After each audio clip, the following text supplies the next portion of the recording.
anarchist. I'm the compiler of a collection of therapy quotes entitled 1001 Windmills of the Mind. A collection of quotes taken from what's often called the psychodynamic or the psychoanalytic perspective, which long ago, as I understand it, was referred to by some as philosophical medicine or narrative medicine. Narrative medicine. We're searching for our story, knowledge, self-knowledge. Then we can accept ourselves. If we can accept ourselves, then we can accept our feelings. If we can accept our feelings, we can enjoy the present. We can feel a body, and we can make sense if we feel a body. It's a sweet ride to feel connected to ourselves. We want to raise consciousness. We want our consciousness to rise. We want to raise consciousness here.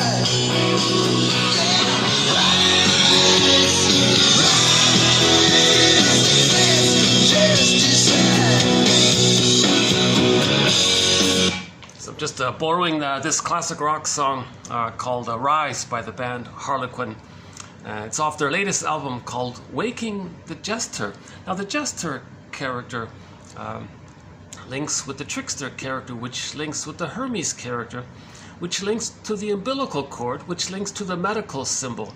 The medical symbol linking to the umbilical cord. The umbilical cord was this messenger midway flow between the baby and the mother. There was a flow there. It was like music.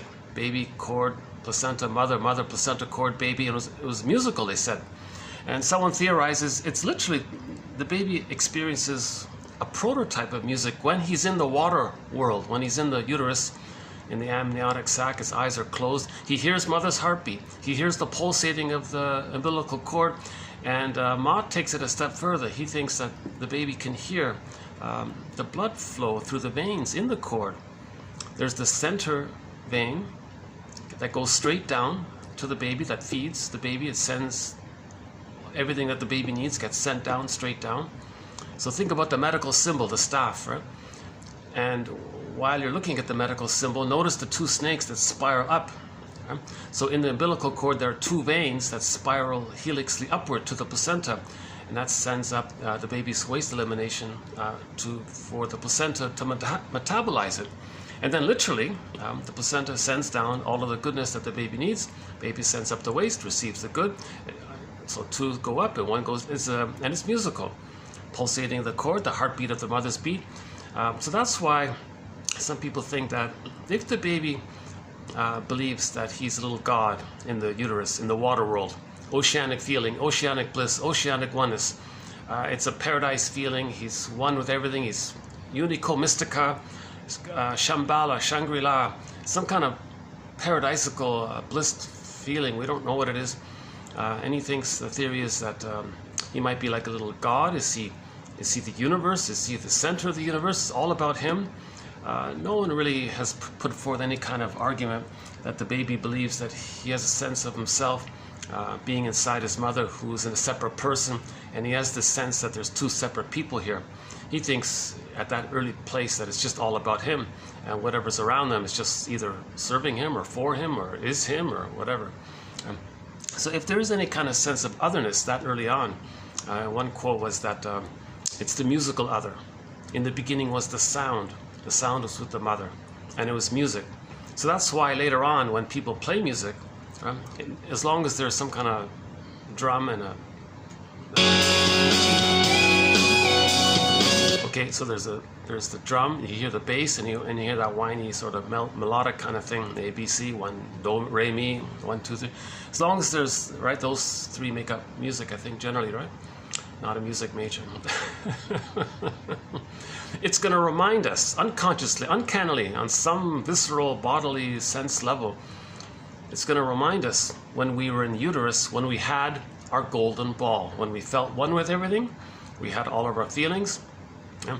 So if music links us to what we heard when we were in the womb, and we associate and we're reminded of when we had our golden ball, all of our feelings, needed feelings, vibrancy of feelings, aliveness of affect, needed affect, appropriate affect, a full range of affect, the radiance like the sun, Robert Bly says, 360-degree personality. The child is radiant because he feels, therefore he is.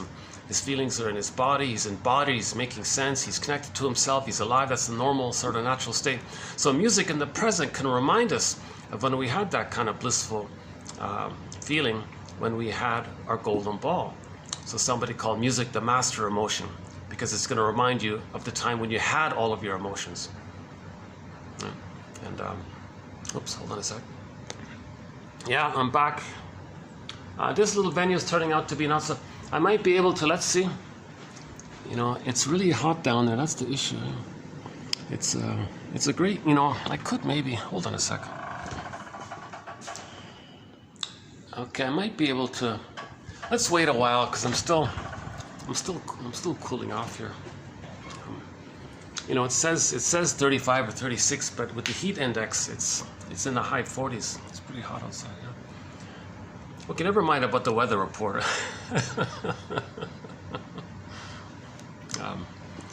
So the baby's in the uterus. He has paradise. He hears some kind of music, and he thinks this music he's hearing, maybe that's the otherness, like other, like mother, other, and there's him and the music. If he thinks the mother and the placenta and the cord and the connection to everything around him and serving him, it's just all for him, it's a part of him, not realizing that it's separate from him. He's in a thing called undifferentiation. He doesn't know where he begins, where he ends, where his mother begins, where he ends. It's just this blurred oneness. So if in his brain he has some kind of concept of himself, some kind of representation of himself, it's going to be blurred and fused in with whatever representation he may have of all that's around him. So it's basically two overlapping circles looking like one blurred circle. So there's no differentiation there, called the stage of symbiosis, merging, fusion, oneness, mother-infant dual unity, that kind of thing. So all's good in paradise for the baby. Now an important point is that, which we've been making throughout the series here in 1001 Windmills of the Mind, is that as many authors have said, for whatever reason, human babies come out of the womb too early. A little mystery about that, but we come out too early. Hence, we need an extended womb. It's called a social womb with the mother, an interpersonal womb with the mother. It's called psychological, it's called the stage of symbiosis. It's social, like it's interrelational with the mother out in the land world. So the baby's in the water world, he has the womb there. When he makes the transition to the land world, he's not ready yet to run around and speak and do things. He's helpless, doesn't have motor skills, totally dependent, still undeveloped, so to speak. So he needs, for the first 4 to 5 months, this kind of a interpersonal womb. It's called the mother-infant dual unity. It's just the two of them, like that song, just the two of us. They said it's meant to be just the two of them. It shouldn't be interrupted, really. And now, during the first 4 to 5 months, this extended womb, in other words, babies can't have paradise lost at birth. The role of the mother is to preserve some kind of bond that she had with the baby when the baby was inside, and maintain that bond in the transition to the land world. And the transition theory is that the baby was easily connected through the placenta, and through the cord, placenta, mother, and the music, so it was all flowed there. It was very easy there. Now, when he comes out, the theory is the mother produces lots of hormones. So, again, my disclaimer for the gajillionth time: I'm not a shrink, I'm not a professor, I'm not a doctor. I'm exaggerating for the. Pretty much, I try to get it in every video. Once in a while, I forget. But I'm not a analyst, I'm not a professor, social worker, doula, midwife, nutritionist, doctor. I have a humble BA, an ordinary BA. I'm the compiler of the quotes, and I'm trying to learn this, so I'm a student of this, and I'm trying to learn it. Now, somebody said, if you want to learn something, maybe teach it, but I don't really in any way think of myself as trying to teach it, although maybe I am sort of halfway. But I don't have a lesson plan, I have no students. And I'm still learning it, so how can I teach it if I haven't really mastered it myself? So so keep that in mind. And now the three main positive features here that I think I'm offering is that, number one, all of the quotes are posted below. so someone doesn't have to listen to my anxious delivery. You see, if I were analyzed myself, had I been analyzed myself, I'd be calmer, more embodied, and I'd probably make more sense when I speak. But you notice when I speak, I'm a little anxious, and ums and ahs, and stops and starts, and self-corrections, and little anxious movements maybe. So I haven't been analyzed. So the quotes are posted below, number one. Number two, the quotes now, with this video, we'll be doing TQ, what is it? TQ 2596. Now, many of the TQ quotes have multiple parts to them. So the last video that just got uploaded was video number 900. So we've done 900 videos so far. And roughly, ballpark, on average, every video on average covers about 10 quotes. So we have 9,000 quotes on YouTube here. So that's number two. There's 9,000 quotes are available. Number three, I'm the guy who's choosing the quotes, so if it makes sense to me, it's going to make sense, I think, pretty much to anybody. My only having an ordinary BA, so I'm avoiding a lot of obscure jargon or inside jargon, or I've avoided this whole debate about trying to understand the cynical translation of Freud. So there's no Freud for that reason. So that makes things easy, right? No Jung, no Lacan, and none of this abstract, made-up jargon that wants to impress you or confuse you or dazzle you because they want to get an audience or something. Now, of course, Freud's work sort of filters through everything, you know, talking about repetition, compulsion, and transference and projection, a lot of defense mechanisms, interpretation, and, you know, the whole idea of how we superimpose our memories from the past into the present, replaying, seeing the present as the past with the fantasy that we want to get a better past. So a lot of these ideas do apparently come from Freud there, but we don't specifically have any of his quotes. Ironically, right? 9,000 quotes, no Freud, no Jung, Lacan. And so again, I don't trust the English translation. I wish I could speak German, then I would include it. Then I would translate it myself, maybe, if I knew German. So a lot of the quotes are clear. It's object relations theory, developmental theory. Now, if there's a psychoanalytically minded self-help book, I'll include it, like today. So in today's video, we'll be doing, it's a light video, we'll be doing quotes mainly from the self-help area that has a sort of psychoanalytic flavor to it or something.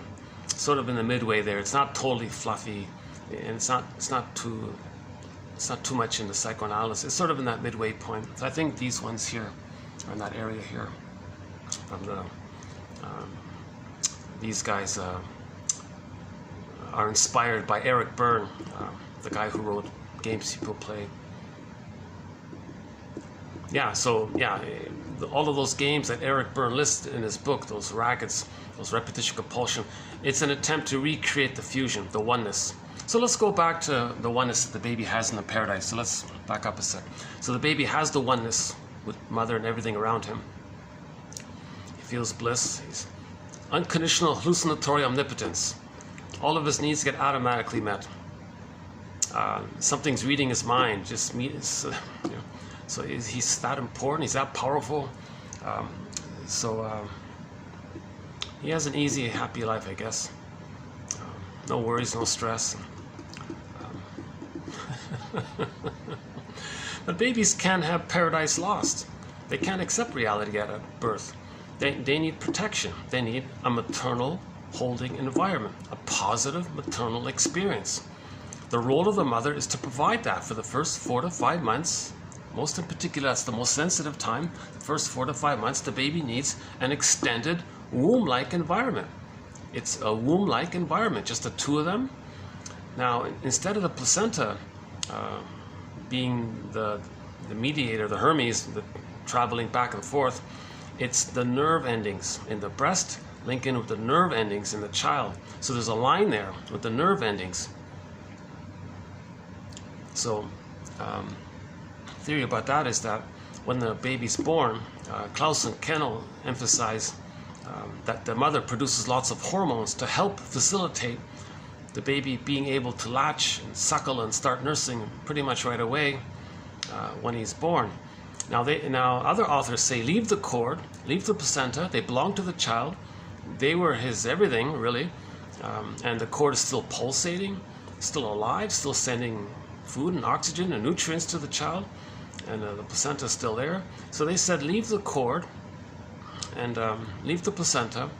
Placenta, they said, might come out naturally or smoothly or easily on its own. A cord about a day later or maybe 2 days later. Someone complained it looks messy. Well, no, it's a natural birth. It's a natural childbirth. So one version of the natural childbirth is called a lotus birth. So the lotus flower, you got the flower, you got the stem, you got the pod. So that image, baby, umbilical cord, placenta, you see, that's hence the lotus image. One of our companion flowers, the lotus flower, beautiful flower. In particular, reminding us that babies, it's a theory just to consider. What would happen if babies got a lotus birth, where they felt still that safety and they had some kind of time to make the transition from the water world to the land world? Give him all the support he needs. Don't remove the cord. And what happened? He's like, whoa. And what if he doesn't latch with the mother? Okay, that's birth trauma. He lost the paradise. He thinks there's no mother. He freezes up inside. His emotionality gets frozen. He feels like that petrified frog in the sitcom The Many Loves of Dobie Gillis. One of the characters there, Maynard Krebs, had this hobby of collecting petrified frogs. I'm just borrowing that temporarily, that the scriptwriter wants to present this image of the petrified frog, that when there's trauma, we may emotionally feel like that. Or another one is the frozen woolly mammoth. He's frozen in there. One guy said a while ago that he felt emotionally encaged, like frozen, like that woolly mammoth, frozen like that. Another image is that in the Narcissus myth, Echo, a person's soul turns to stone. Echo turned to stone. So we freeze up like that or become petrified like that. So that's a symptom, that's a response to trauma. The child loses his feelings, his golden ball. Okay, now the losing of the golden ball, that image is the earth opens up and Miss Core gets pulled down into the underworld. The underworld means a part of the brain called the non-reporting brain, implicit memory system, pre-verbal, pictorial, no time. It's a Alice in Wonderland imagery. So it gets recorded there, so it gets pulled down like that. Now the baby felt shame, right? And so in the mythology, the underworld was this burning, this imagery was so the hell scene is sort of the backdrop to describe the emotion of shame, this burning, biting feeling. Once again, myths and fairy tales describe psychology. They're metaphors for inner life. So the earth, so Miss Core's this pureness, Miss Core, the maiden's on the field, earth opens up, she gets pulled down into the underworld. That's just like artwork. Think of it as artwork, artistic. It's just some kind of symbol, metaphor to describe the psychology. So what's the psychology? Well, the pulling down part, the whooshing down part, that's called repression. Repression. The baby, so that's a defense mechanism. Repression is one of the defense mechanisms. So all defense mechanisms are tricks of the mind, maneuvers of the mind, operations of the mind, mechanisms of the mind, mental mechanisms, whatever we call it, to trick the mammalian part of the brain to not send the person too much stress, that the person's not that in danger. Now the baby is in danger. He thinks he has no mother, he's not going to make it. No baby would make it. No baby would survive without a mother. They got to bond to the mother. But if the mother's unavailable or shaming him, he thinks not only does he have no mother, he thinks something's hurting him, so he would feel too much stress. So he's got to. So in effect, the child's mind says, "Hey, brain part, wait a minute, don't send me too much stress here. I want to trick you that we're okay." Brain says, "But look, there's no mother, and mother, so you're not going to make it without a mother. So this is an emergency situation kind of thing." No, wait, hold up, brain. What I'll do is let me just make you let me make us think that we don't have the needs. We don't have needs and feelings. Oh, that's strange. Does it work? Well, then okay, fine. I won't send you the cortisol then, if that's the case. Okay, good. So he squelches or represses his needs to bond, his needs for paradise. The baby needs paradise, but he'll say, brain, no, we don't need paradise. I'll squelch it. It gets repressed. it goes into the non-reporting brain, down a tunnel, down a cavern, down another tunnel, down another where the light has never shone. I'm referencing the song Windmills of the Mind. So our theme song to 1001, Windmills of the Mind, is Katja Epstein's German cover of the song Windmills of the Mind. So maybe we'll play it at the end there. Great song. We've named this collection of quotes. This encyclopedia with over 9,000 quotes. So 9,000 quotes roughly are on YouTube. Plus in the book, in the encyclopedia, there are bonus quotes. So there's another 1,000+ quotes in there. So there are over 10,000 quotes. And for convenience, well, for inconvenience, one could click through each of the videos, click the more link or the see more link, and you can copy and paste or whatever, find the quotes directly like that. That's a lot of work, I think. But for convenience, there's a link there to the coffee page. So www.buymeacoffee.com/psychoanalysis. For the price of a coffee, literally, one can have this encyclopedia of soul repair from the psychoanalytic tradition. The psychoanalytic tradition, or the psychoanalytic movement, over 100 years old. There's a lot of writing about it. Yes, it's muddled and a lot of jargon, but a few good little things come through. So that's what I like about 1001 Windmills of the Mind. I feel like I've plucked out many of the best little gems in this mess of jargon confusion. And it's subdivided into 56 threads, so 56 chapters. Each of the defense mechanisms, like repression, okay, and then projection, projective identification, reaction formation, rationalization, and negative magic gesture, and transference, repetition, compulsion, the issue of symbiosis. Each of the major defense mechanisms is a separate chapter. And then we have chapters on topics like the different personality patterns, the histrionic we just did recently, and a thread on art. So that music I was talking about earlier, that comes from TQ 2541 and 2. So that's the psychoanalysis of music, which is part of our thread on art. 2541 and 2. Interesting material by Grassi and Francis Mott, and a couple of Gilbert Rose is in there, I think. Is he in there? A couple of other guys, yeah.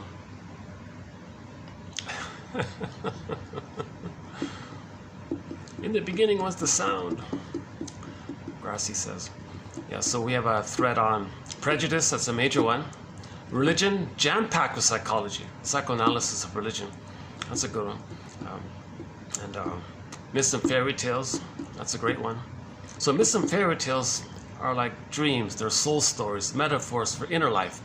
Metaphors for inner life. Every character in a myth or a fairy tale represents some fantasized, imagining personification of an aspect of ourselves. So all of the characters in a myth or a fairy tale represent one mind. So for example, the Greek myth of Narcissus, the two main characters in there are Narcissus and Echo, but they're not separate people. They're just aspects of one mind. So if the mind of a person is such that the person isn't being loved, then he's stuck, frozen. Again with the frozen image. He's petrified, thinking it's all about him. In the beginning, babies think it's all about them. Primary narcissism, grandiosity, infantile megalomania, little gods, little kings, etc. It's all about them. That normally dissipates when the baby's loved, because someone loved him. He felt loved by somebody. He had the experience that someone loved him. There's a him and there's an other that loved him. So there was a lover and he was loved. Right? So that makes two, that leads to differentiation. But if the person doesn't get that emotional love, we're talking about emotional love, he's still frozen in that sense that it's all about him. So the image for this in the myth is that Narcissus sees his reflection and he's transfixed there and thinking it's all just him. He's going to chase this image of him. Right? Now, that means he didn't get loved. If he's not loved, his feelings freeze up. Okay? His feelings freeze up.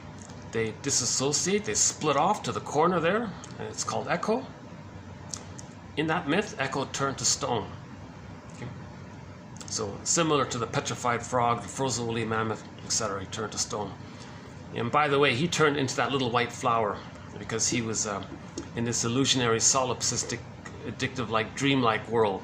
So apparently that little flower, Narcissus, I don't know the story, but apparently long ago that flower prepared in a certain way, I guess, it has this dreamy-like quality on a person.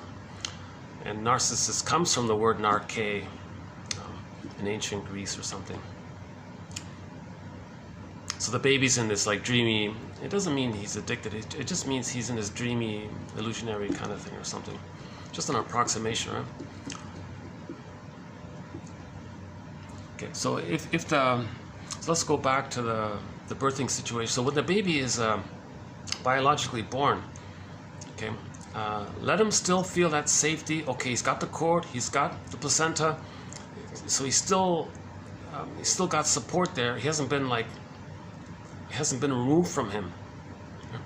He needs that to still be there when he latches and starts suckling. So he can't have the loss of something before he suckles and nurses. Let's say the baby takes a half an hour to find the nipple and start suckling and bonding, and the cord is not there. He may not really emotionally do it. There may be a problem there. So, just to be on the safe side, leave the placenta, leave the cord. That's the way it was done for millions of years, billions of years, or whatever. It's only recently that this has been altered, right? In the panic of 10,000 years ago. So it's another topic around that, but theory. Again, all theory, everything you're hearing is speculation, hypotheses, questions. It's invitation for mutual exploration. We're brainstorming here. This is all brainstorming. We're just trying to question free association. We're like detectives. We're like looking for clues, putting things together. Right? So a portion of what you're going to hear is obviously going to be wrong. Other parts are going to be updated. You see, so it's up to each person to sort of figure out for themselves their puzzle search journey. You know, so. Robert Bly says this when he talks to men in the auditorium. Dear men here, I'm going to tell you some stuff, but 30% of what you're going to hear is wrong. It's up to you, dear men, to figure out which 30%. So apparently he introduced his lectures with that opening gambit, with that opening disclaimer, I guess, wanting to encourage men to think for themselves and not just turn to him for some answers. And he just wants to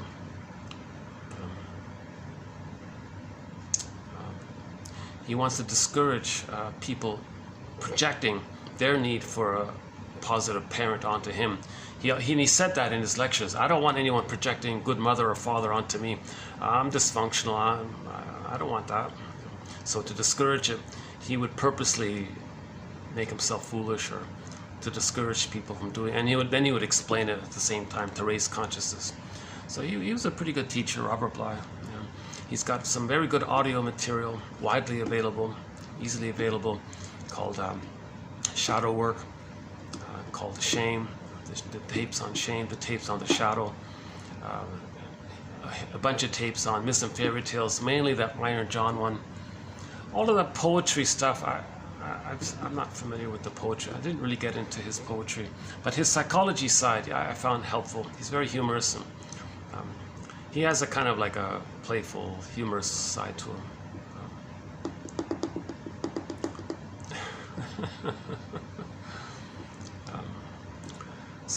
Yeah, he was a little bit of a trickster, I guess, in a way.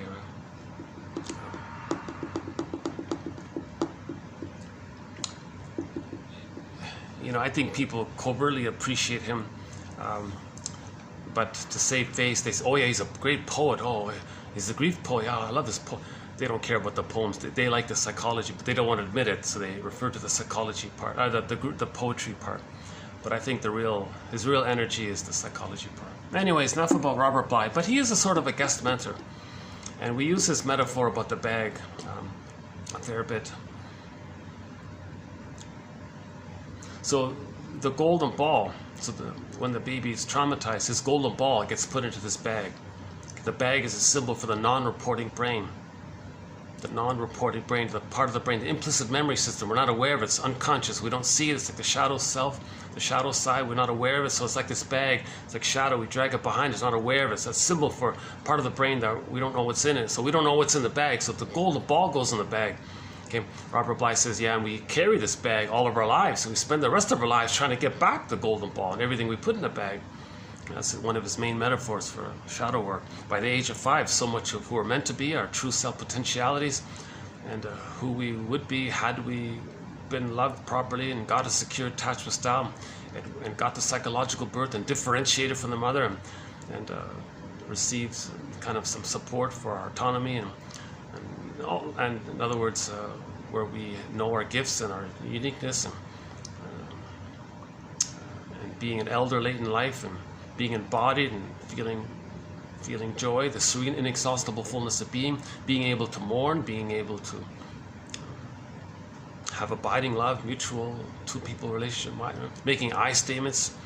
Okay, no real games, because you can just state your truth and you're okay with that. You don't have to hide it. You don't have to cloak it with games and all that.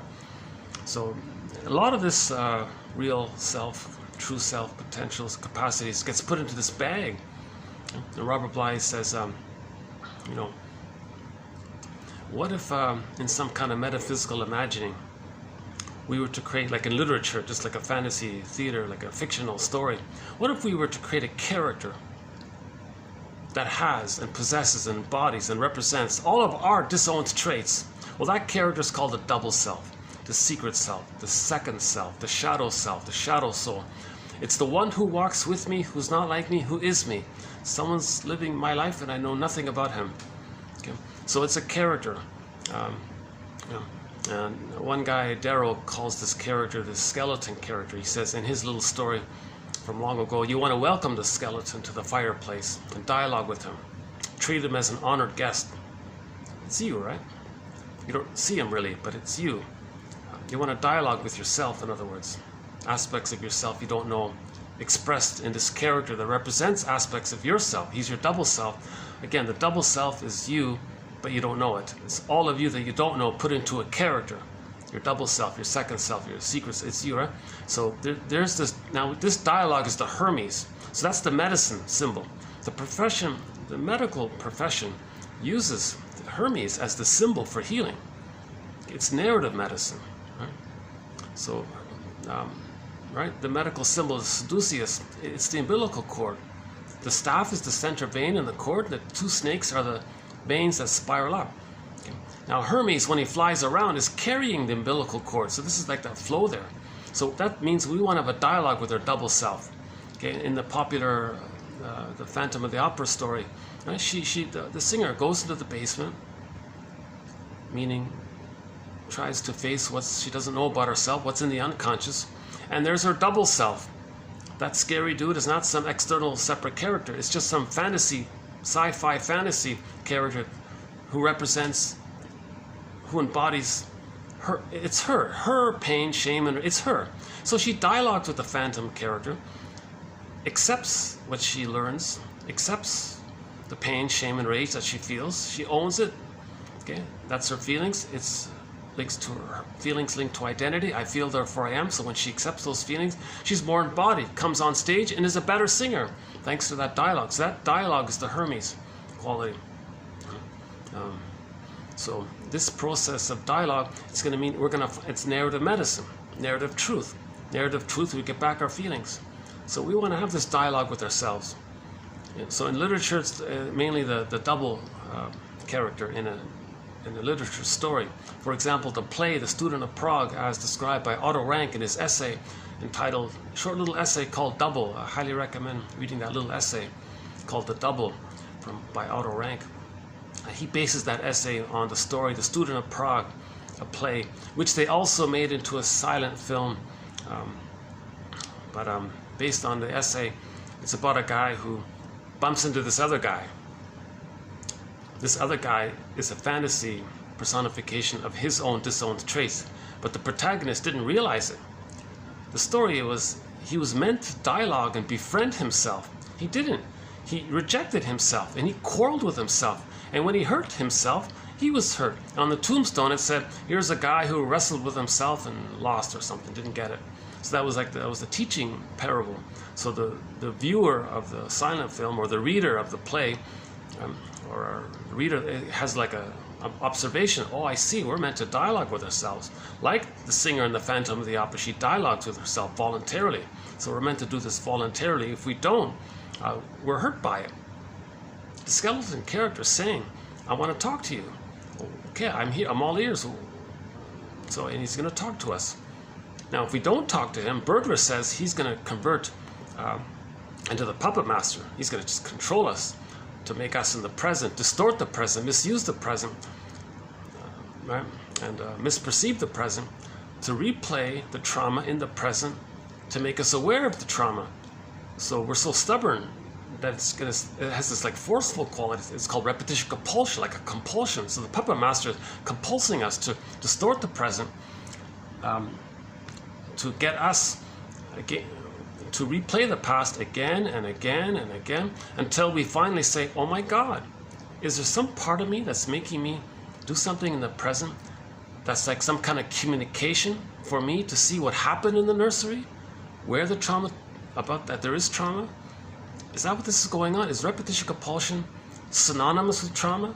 Am I supposed to realize what this repetition compulsion is and then to make the link that that's trauma? Is that what my puppet master is trying to tell me? And you can ask your puppet master, called the inferring mind. And he says, that's right. I see.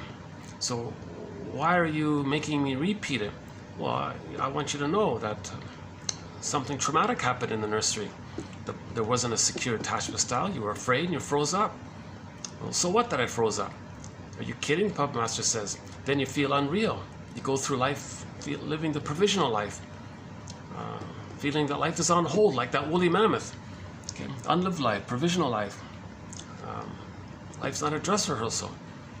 So the person might say, yeah, well, I see what you mean. And puppet master might say, do you notice you kind of feel numb or something? Deep, so-called feeling unreal, depersonalized? Well, now that you mention, I do kind of feel like something's missing. Aha.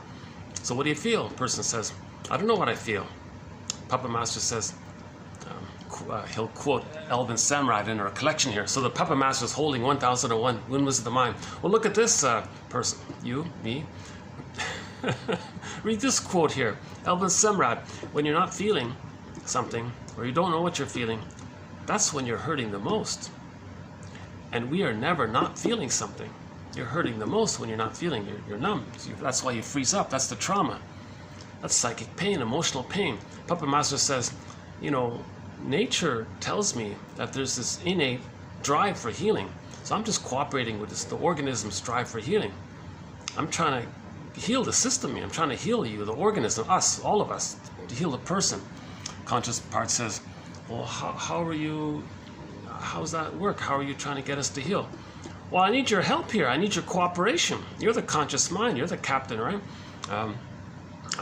You're the primary. I'm sort of this. I'm something from the past, but I don't. What do you mean, puppet master? Okay, look. Put it this way. Something happened in the nursery. I don't have words. I don't have language. I have no vocabulary, but I have the memory, and it's pain. And we want to get out of this pain. So I want to somehow replay it. And maybe somehow we can change it. We can undo it, get a better past. Conscious part says, wait a minute, but there is time. There is no, the past is over. Well, me as the unconscious, I don't understand time. That's for you to figure out. You know time. I don't know time. I'm just going to replay it again and again until you figure this out. So how do you replay the nursery pain in the present? Well, like I said before, in the present's going to become the presenting past. So in the present, I'm going to make you orchestrate like a theater thing. I'm going to get to be like a staging thing, like a director in a film. You're going to cast people in roles. You're going to distort the present. So, for example, in the nursery, you were shamed by the mother. So the present, I might get you to shame others. Others represent you. You play the role of mother. Others play the role of your innocence, and you shame others to reenact, to know how the mother shamed you. Oh my God, really? You mean I might act like the shaming mother and then shame others to replay how the mother shamed me? That's the idea. I can only do some kind of symbolic, metaphorical approximation for what happened in the nursery. I can't perfectly replay nursery because, like you told me, there is time, and we're not in the nursery. But emotionally, I think we're still in the nursery. Something like this. So this is called transference. We transfer the unfinished business, the problem in the nursery, into the present because of the pain we're feeling. If we feel nothing, that's when we feel the most pain. That's the pain we're feeling. We're trying to get out of this pain. So we're going to replay it with the fantasy that since it's still the past, maybe we can change the past, undo the past, correct what happened, replace the actual one with a new version. It doesn't work. Repetition compulsion never works. The present isn't the past.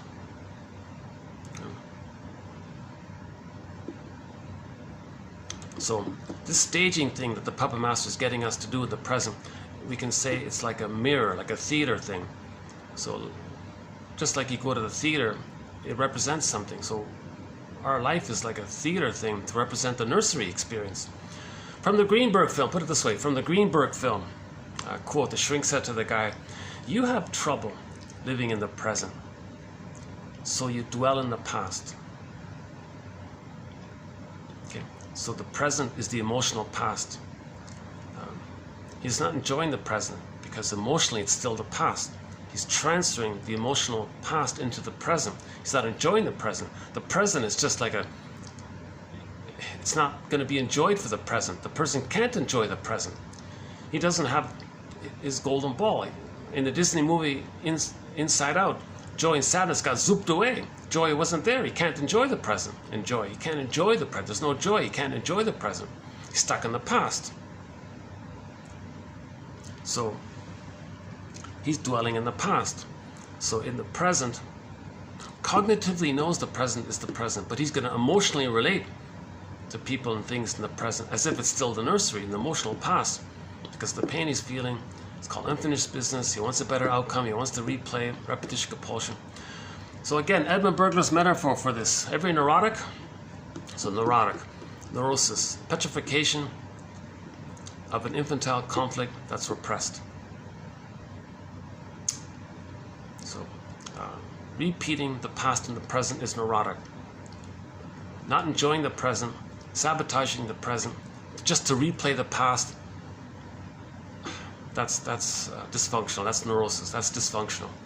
So Berger's quote is, every neurotic or dysfunctional person or whatever, every neurotic is a music enthusiast.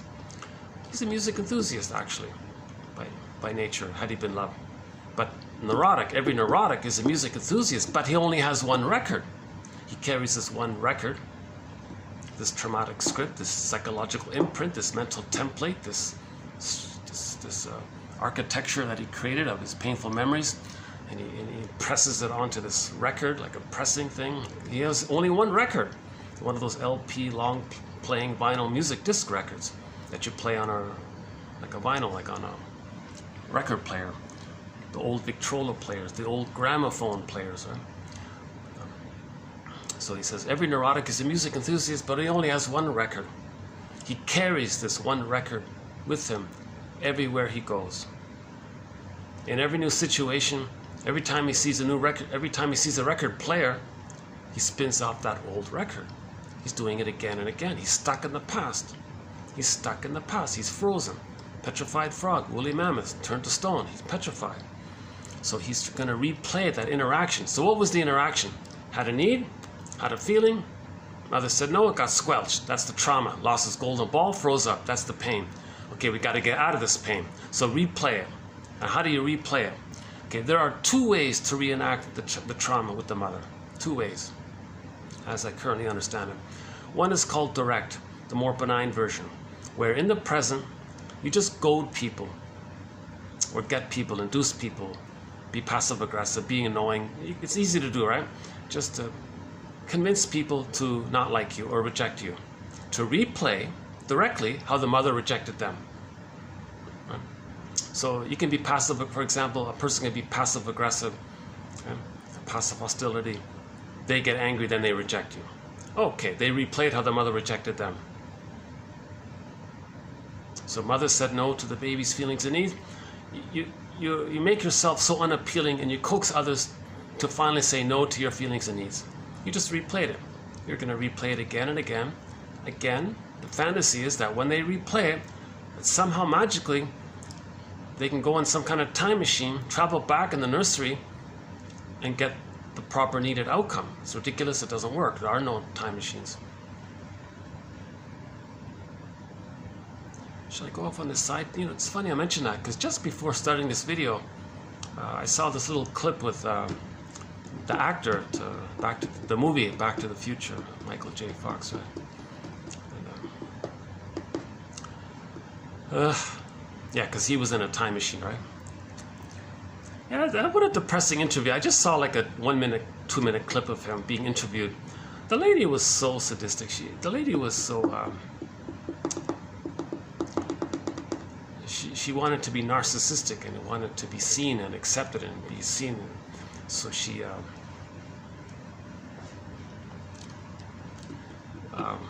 said to the poor guy, right? So Michael J. Fox has this disease and all this, and so he's kind of like a wounded and can't speak. He's kind of helpless or something. So my theory is the interviewer, that lady, maybe she projected when she was a baby and felt like what he symbolizes, helpless and confused and can't speak clearly, and right? So she feels an opportunity. Okay. So she felt safe with him. She felt safe with him. Now what did she want from her mother? Hocus pocus, double focus, she'll flip the thing around. Right? So she wanted, now she'll put the mother image onto the poor guy. And now she wants to be narcissistic. And she thought she had some brilliant insight. She said, "Oh, Michael J. Fox, you know, your disease, it's going to finish you off, isn't it? That's going to be like, whoa, what an awful thing to say." But she didn't care about that. She just wanted to be seen in this narcissistic, proud moment. I have the answer. I know what's going to happen to you. This disease you have, it's going to be the end of you, right? So look how important I am. I have this statement, and he wants him to be like the mother and say, "Oh, what a brilliant observation you have. You're amazing." Like, so she's ignoring his feelings and the situation that he's in. What a shaming thing to say to a poor guy, right? If the guy has some disability, and you say to somebody, you know, "Yeah, this disability, it's just going to get worse, isn't it?" or something. Like, what a doctor can carefully help him.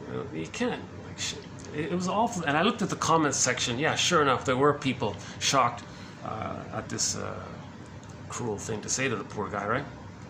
I'm not a big fan of him. I don't really know him that well, except for that comedy, the Back to the Future movie series. He went in the time machine and all this, right? I went off on a sidetrack there. So let's go back to so there are no time machines. There are no time machines.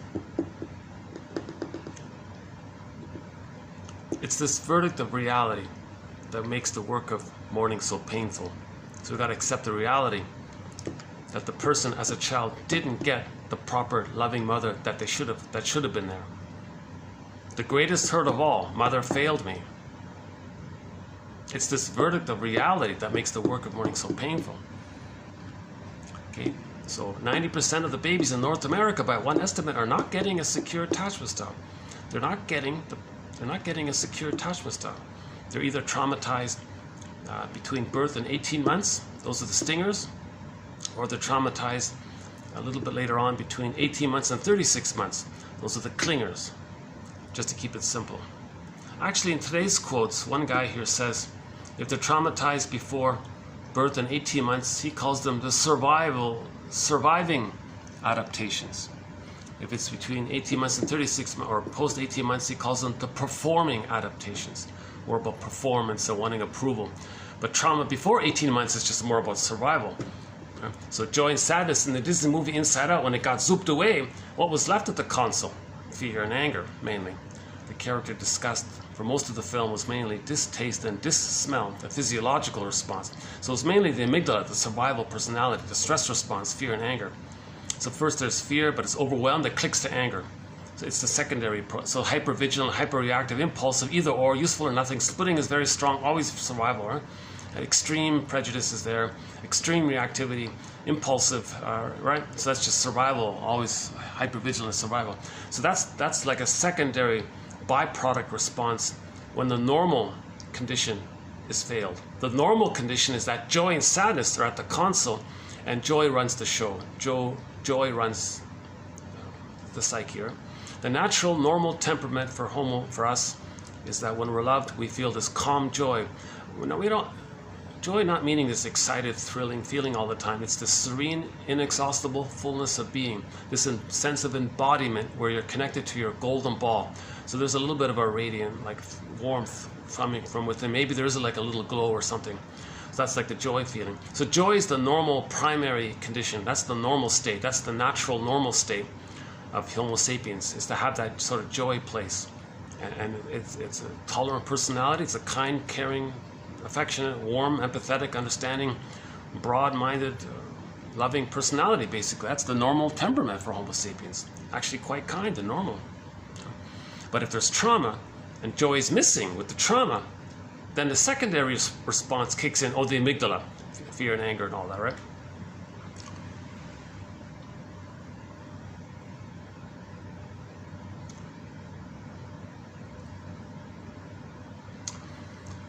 Okay, let's go back to the basics here. So when the baby when he's biologically born, once again, the psychological birth of the baby just doesn't automatically appear with the biological birth. The baby has to go through some kind of process for the first 3 years.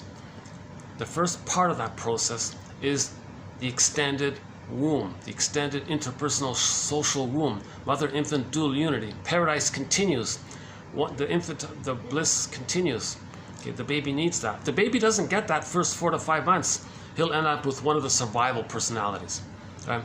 The bully pattern, the antisocial, the charming manipulator, the schizoid one, or the paranoid one. That's today's quote coming up.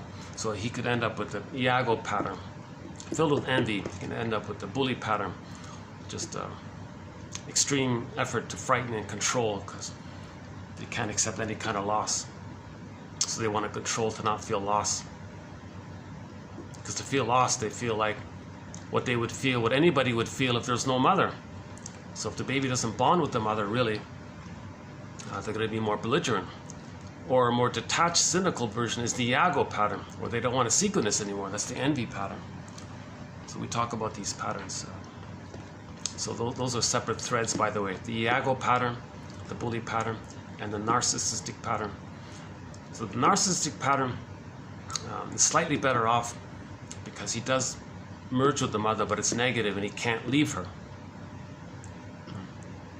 So he's still very bitter. So for the survival personality mode, or the stinger mode, the main emotions, or Melanie Klein's theory called the paranoid schizoid mode of experience. The main emotions are hate, greed, envy, spite, vindictiveness, schadenfreude, ingratitude, grandiosity, a lot of contempt and sour grapes mentality. Didn't need you anyways. They want to deny that they needed something. So if you devalue it, then you think you don't accept that you needed it. Then you don't accept, because complicated grief, they can't mourn losses. They can't accept loss. So if you say sour grape didn't need you anyway, sour grapes, then you trick yourself to not feel the pain of the loss if you devalue it. So the immense grandiosity, hence very devaluing, if they don't get the chance to replay the trauma onto others, to feel safe with the mother who caused it, because they become the mother in trauma. In severe trauma, the person becomes just like the mother in a process called identification with the aggressor. That's their only connection to the mother, to be just like her, and their identity is what the mother did to them. Mother shamed them, they have no self, they're empty, there's a vacuum there. They absorb the whole shaming mother for their identity, and they become the aggressor now. And then to stay connected to themselves, hence the mother, it's still one there, it's merging, fusion, but it's negative. So we talk a lot about this issue of the importance of differentiation. The goal is the concept of the self and the concept of the other. When it's blurred at the beginning, when the baby's loved, he can differentiate. That's the goal. He's got to differentiate. If he differentiates, he has a sense of self, his golden ball, etc. But if he doesn't differentiate, he'll be very angry, and either searching for someone else to play positive mother, to travel back in a time machine and get the love that he needed. It's not going to work, so he's going to do it again and again. A more painful version is he gives up. So he doesn't want to even consider that option. That's the envy one, the Iago one. That's the most difficult, complicated pattern, I think. And the narcissist does merge with the mother, so he feels a little less unsafe because he is the mother, whereas the other two didn't really bond. So the bully pattern and the Iago pattern didn't really, they were prematurely ejected out of the mother-infant dual unity. They never really even bonded in any real way with the mother. They physically survived, but they never really had any experience of a positive interaction with the mother. So in the case of the bully pattern, they're more belligerent to try to get it. Iago gives up and doesn't want to try, so he's active to not see or not be tempted to trust anyone. So he'll want to see goodness damaged. So envy's hatred of the good. So those are two of the most painful patterns. Huh? The narcissistic pattern is that they become the mother, but all they want to do is shame others because they were shamed. So they're more cynical. The last video we covered this a little bit about how the first 18 months it's I'm not okay. Sorry, all babies begin with I'm not okay, you're okay. Up to 18 months, if the baby's loved, he can hold on to, he can keep it. He can keep the I'm not okay, you're okay. And by 36 months, he goes, oh, okay, I got enough memories of having been loved. I'm okay, because mother was okay, and she made me feel okay. So there, I'm okay, you're okay.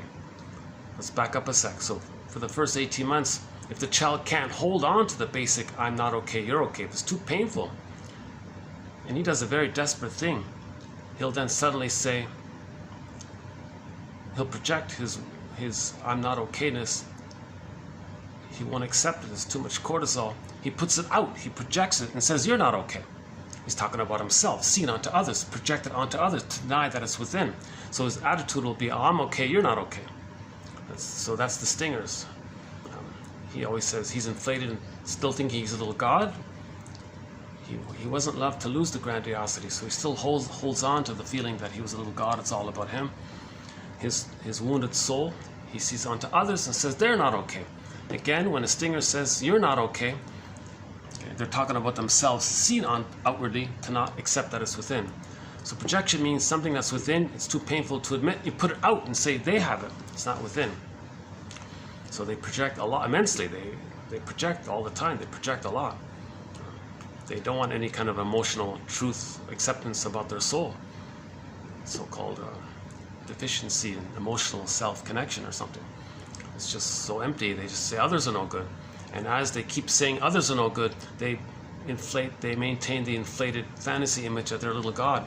And that's how they're staying loyal to the mother who caused that. Shaming others to replay the mother shamed them.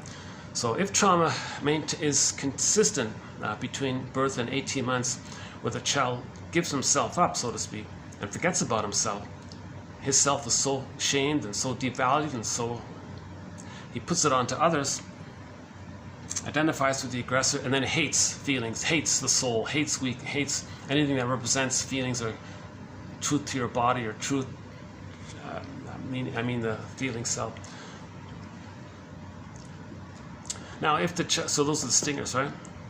In today's video, he calls it the charming manipulator for the stinger, the brilliant skeptic for the paranoid, he calls it, and then the schizoid.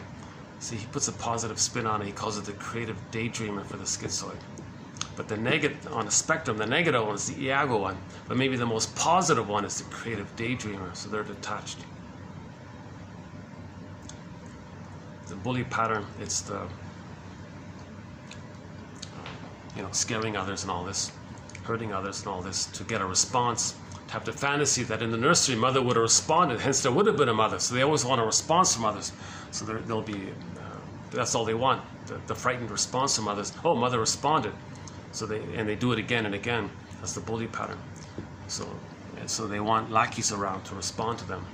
Now, the most positive, and today's quote is the self-help book. The most positive side of it is the charming manipulator. That's the most positive. He can make the bully pattern, antisocial, and then so on. So if the child can't hold on to, I'm not okay, you're okay, post 18 months, those are the pleasers, the clingers, the performers, the caretakers, the anxious ones. Okay, hold on a second. Let me just take a little stretch here. Maybe I can finish the song here. Hold on a second. Why don't we finish up the song?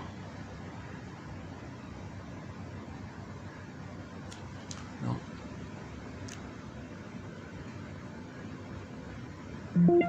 Oh, here we go.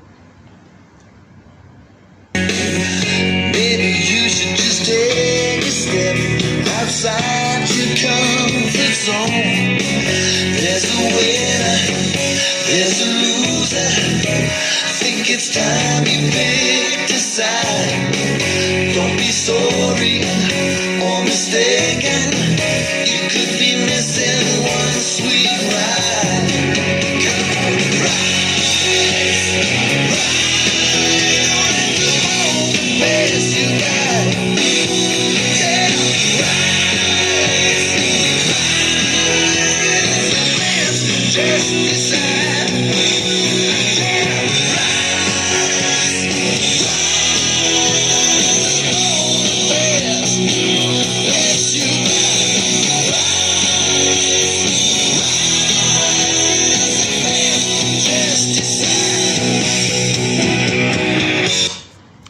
Finish the song later.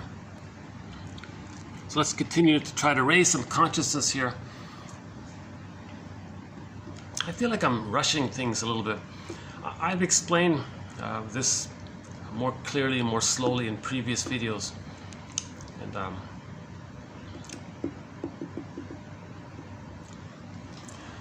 so let's just finish this point that we're currently on. The theory is that the baby thinks he's a little god, right? If we go by that theory, now he can't have paradise lost.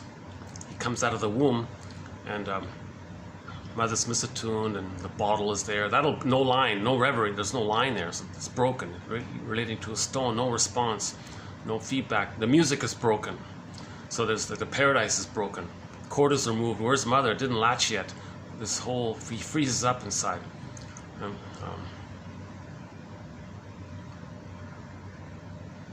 So when there's a problem, the baby's going to think, wait a minute, I can't have paradise lost.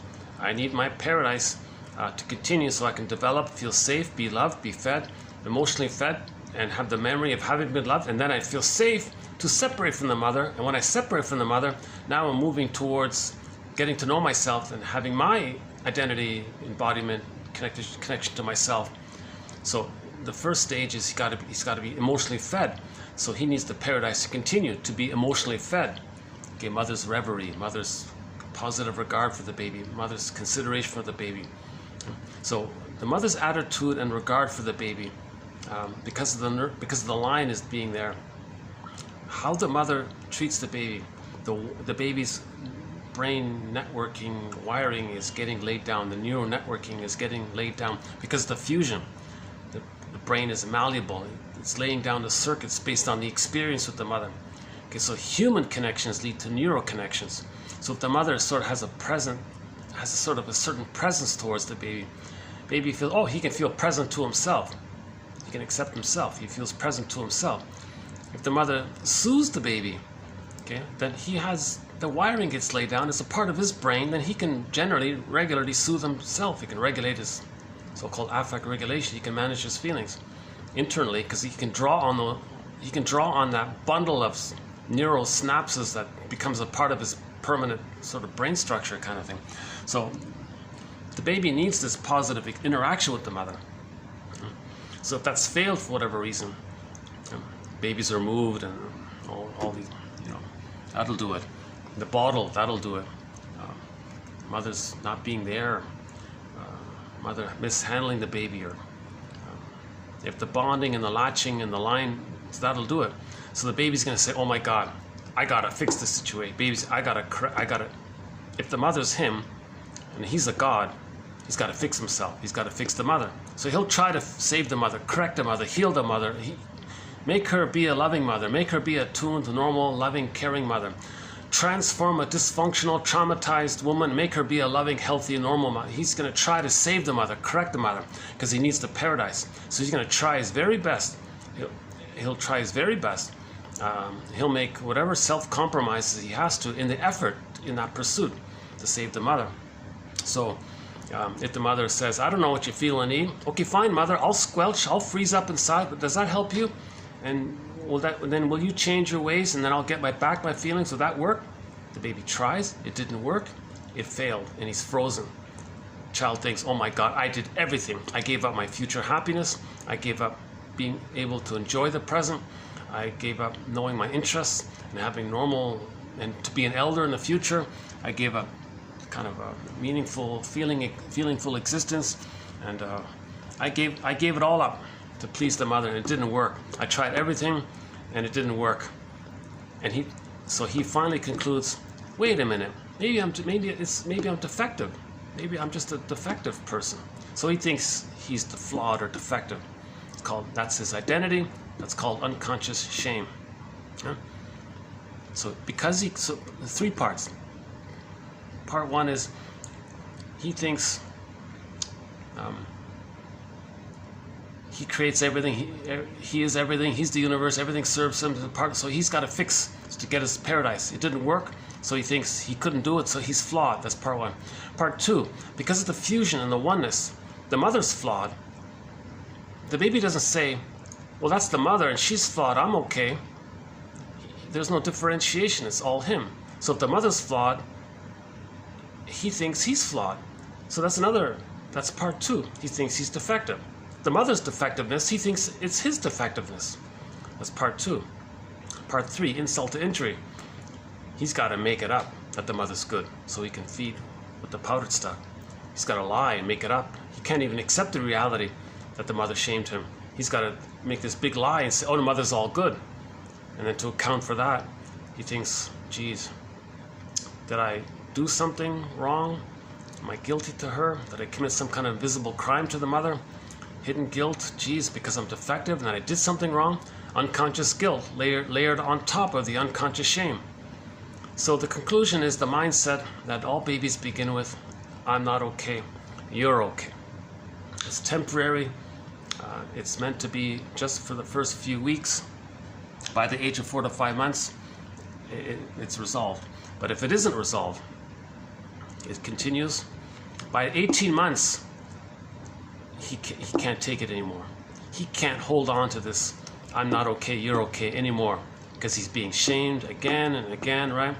Mother's misattunements, malattunements, how many times a day, 7 days a week, 24 hours a day, 7 days a week after week, month after month. Finally, 18 months of that shaming, 18 months of that burning hell feeling, burning, biting feeling. Baby says, I can't do this anymore. I can't have a self anymore.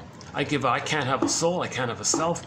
I'll just put this wounded, burnt out feeling inside of me. I'm going to put it onto others. Others are no good. I can't do this anymore. I'll just project it out, and it's not within. Next, what's left? Okay, two parts. What's left? The grandiosity is still there, that he creates everything, so he thinks he's a little god. But the bigger issue is all babies must attach to the mother. Even if it's a shaming mother, he's got to bond to the shaming mother to have an attachment. Okay, so the compromise is he won't accept his own soul. He'll see his own wounded soul onto others and not accept that he has a soul, because his soul is in others. So when he says you're not okay, he's talking about his own soul not being okay, seen onto others, to not accept that it's within. So he'll do that. Plus, he's got to bond to the one who shamed him and caused that. He's going to become the shamer that caused it. Repetition compulsion. He's going to go through life shaming others to replay how the mother shamed him, due to the phenomena of repetition compulsion, with the fantasy that every time he shames someone else, he thinks maybe somehow he can undo it, go back in a time machine, change it. It doesn't work. But that's his connection to the mother, that's his attachment, and he becomes her. So he becomes the shaming mother. So he's very blurred like that, and he can't leave her. And theoretically, the only way he could leave her is if mother were to change her ways. But the baby believes, now we're talking about ghosts and memories, the baby believes the only way the mother's going to change her ways is if the mother saves the mother, corrects the mother, cures the mother, heals the mother. Then maybe the mother will change her ways, provide the love, travel in a time machine, get it right, then he'll differentiate. It's ridiculous. No baby can make a traumatized mother and make her be a healthy, loving mother. It's impossible. So he's going to be stuck in this situation. So if he's frozen there, so that's the constant survival personality. Always thinking in either or, me or you, they or we, us or they. He's always thinking in this primitive, sort of infantile, traumatized way of exaggerated, idealized, devalued, all or nothing, perfect or forget it, useful or forget it. It's all about him, of course. But to feel safe, he's got to act like the mother. He's got to do to others what the mother did to him to feel safe with the mother. Because he is her. He can't leave her. So he's got to act like her. He's going to repeat onto others what his mother did to him. Again and again throughout his life. Unless he becomes conscious. Those are the stingers. Right? So that's the I'm okay, you're not okay. Right?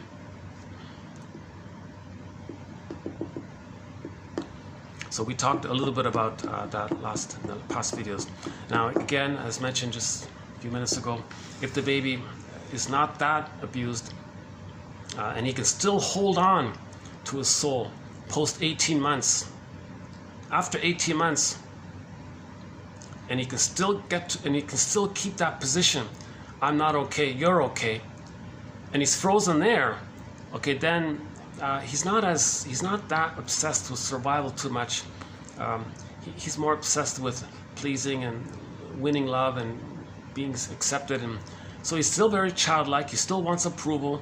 He can be histrionic. He can be like Joan in that I've been talking in the past few videos. I've been talking about the sitcom I Married Joan, a very good sitcom from the 50s, starring Joan Davis. I've watched most of the first season so far. She's a bit like that. She's a little dramatic and childlike, hysterical sometimes, but she's never hurtful to herself or others. But she creates a lot of drama because she wants to know that she's accepted. She wants the response from the husband and others. She wants to be the center of attention sometimes. So sometimes she does regress to the narcissistic pattern and not care about others to feel important. But her baseline is she wants others to be like a good parent, and she's this child that's trying to win love, and so she's sort of stuck in the midway point. That's sort of the codependent pleaser area, right? And she's histrionic about it, theatrical about it, to replay that. But now she's lucky because the husband in there was a judge and is playing a good parent. He accepts it and understands it, and he's trying to help her, kind of thing.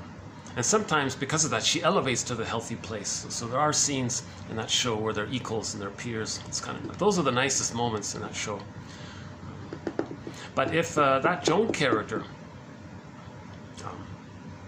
married a stinger, there'd be a lot of. It wouldn't work. It would rust out. It would burn out. She wouldn't take it. She couldn't handle always being shamed. Maybe for a while. See, if the clinger and the stinger get married, it's a collusion, but it's very pained because the clinger looks at the pseudo strength of the infantile god, okay, and thinks, well, they're kind of strong, aren't they? Maybe that's stable. Maybe they can be like a parent. This pseudo fake thing, this infantile megalomania, this grandiosity. They know it all, and they always want to coerce others to resonate with their fantasy that they're all important, they know everything, it's all about them. The clinger might be impressed by this because the clinger is doing a thing called sweet lemons. They're going to say, no, they're not toxic or bitter or shaming or negative or cynical. They're sweet. They lie to themselves because they want to resume development as well. So the clinger might marry the stinger. Now the stinger is thrilled at the opportunity to have somebody to shame, damage, or control. The stinger is married to mom. They're only going to shame the partner, meaning themselves, seen onto the partner. Hence they feel loyal to the mother who did that to them and they've become her. So the stingers love having a clinger around to hate, shame, and so on. So finally the clingers wake up, usually 6 to 7 years later, finally, and they're like really shocked at this. Oh my God, the whole time they've been hating me and shaming me and just using me, and they're really married to mom, and they don't see my humanity. I'm just a prop for their lost innocence, and they just want to replay onto me what happened to them, and that's all they're doing. And their love is with the mother because they become her. They can't. So the clinger finally says, even though I'm childlike and I'm still not ready to be independent, this is too painful. So 6 to 7 years on average, they say. The codependent clinger leaves and writes a self-help book called Codependent No More. And it's a rude awakening to realize that someone can just marry you and just all they want to do is shame you or use you, objectify you, thingify you. Just it's a utilitarian thing, and because the stingers haven't reached a place of abiding love, mutual love. The stingers want to replay onto others what happened to them, and they're stuck at that primal place of either not merging with the mother or not wanting to try to merge with the mother, or just shaming because that the mother shamed them. So they're just stuck in that kind of mode. They didn't differentiate. The psychological structure needed for genuine abiding love and affectionate, tender love is differentiation. But the stingers didn't differentiate. They're married to mom in their psychology. In their unconscious template, they're married to mom. In mythology, it's like when the prince marries the boar queen. In the fairy tale, the white bear King Balamon, the guy there was about to marry the boar queen. So that would be like that's the worst case for us. That's the worst case for a person. That's called the Jocasta style of mother. When some mothers use the baby to comfort them, the child is compelled inwardly to be stuck with them. So metaphorically married in the unconscious template. It's not literal in the outer world. It's just a metaphor to describe the inner dynamic that the concept of the self was forced to stick. It's called adhesiveness. Okay, again, William Fairbairn, one of our mentors, the more the mother's love is unavailable, the more the baby's searching for it, clinging to it. It's going to stick to it like Velcro, glue, crazy glue, whatever. It's called identification with the aggressor. And then he just absorbs the shaming mother for his identity. So they're very one there. So that's married to mom. They're like one there. It's like a marriage. It's like a negative marriage in there. So the stingers are operating from that template. Now that template is a trauma. They're going to superimpose that template onto the present, replay what caused it with the fantasy they can undo it. It doesn't work. A person can have 20 lifetimes doing to others what the mother did to them. It's never going to change what happened originally in the nursery. Again, no time machines. So the clinger gives up and says, oh my God, what was I doing here? Why did I think this infantile God was some kind of adult? Adults are warm and kind, and they lie to themselves. They want to believe. They distort it because they're projecting the need for the good parent onto someone they can find. That kind of thing. So we talk a lot about, that's a very good thread, by the way. 25, 35 to 9. That's some of the best material here in 1001 Windmills of the Mind. I feel like today I'm having a little bit of an off day. I feel like I'm skipping things a little bit. Yeah. Let's see if I can improve this video. Even when I do a mediocre video, I still post it because the quotes are getting out. So like in today, we're going to get the quotes out.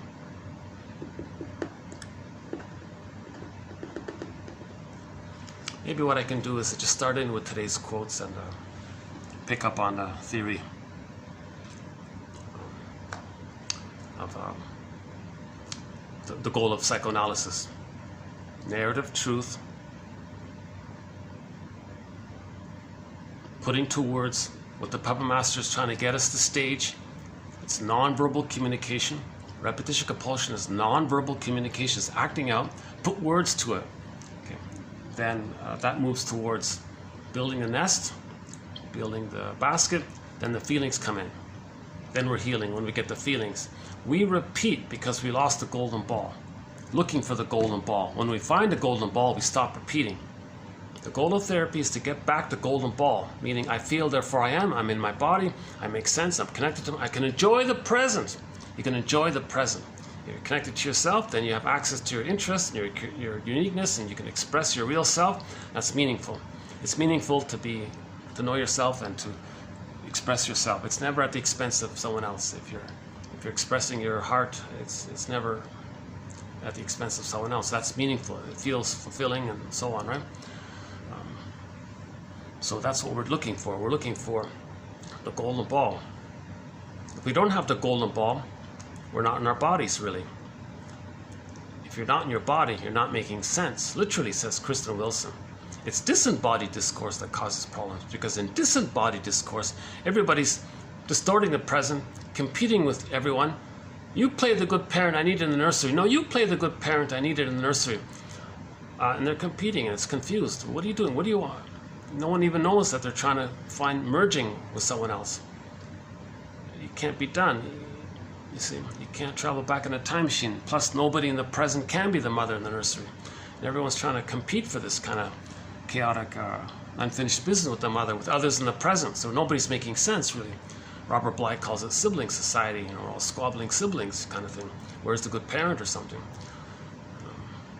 Yeah, we haven't done many quotes from that book yet. Yeah, maybe in the future we'll do it. Yeah. Robert Bly.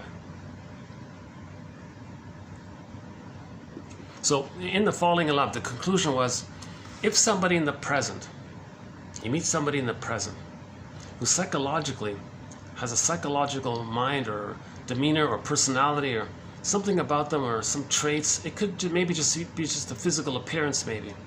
If there's something about them that very strongly resembles either outwardly or inwardly, usually it's inwardly, the mother, then you're reminded of the mother. And you need a oneness with the mother. So you thought the mother, now you evoked the need for the mother, for the oneness. So you fell back. It's called falling in love, right?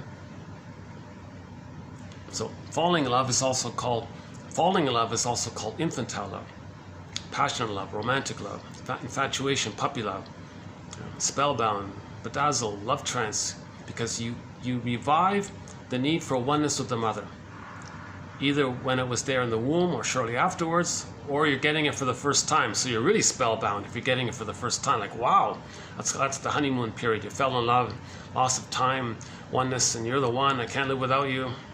All these romantic songs. So that's the one, right? So the person in the present reminds you of the mother. Hence, you're emotionally reconnected with the mother. Now, when you're reconnected with the mother, from the baby time, that's the bliss, that's the heaven, that's the paradise. So you fall in love, you get back to paradise.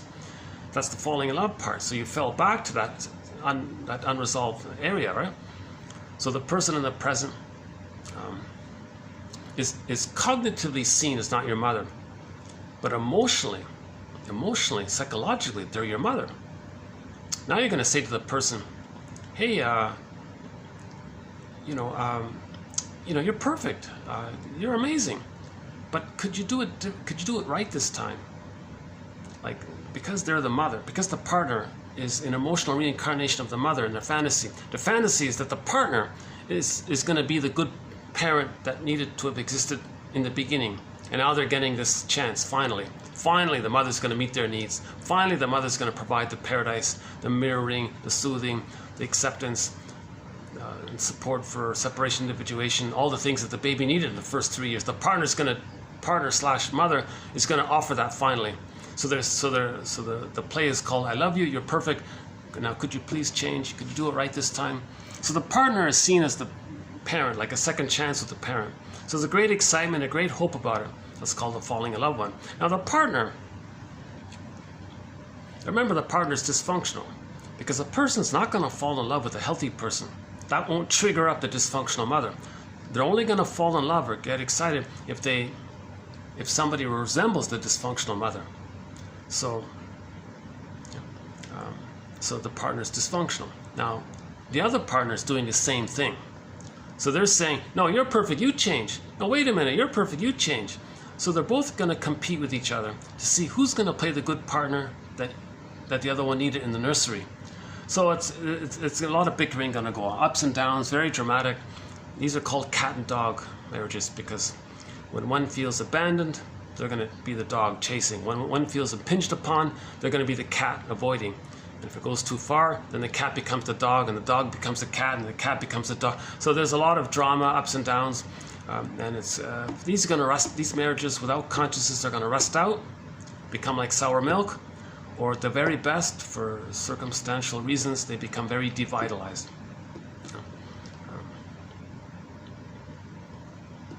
So we spent 130 quotes just on this topic.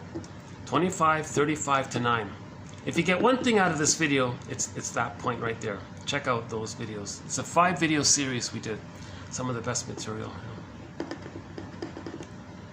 If you don't want to hear my discussion of it, just click the more link and the quotes are posted below. Excellent reading. You want some excellent reading? There's some excellent reading, I think.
So let's begin with today's quotes here.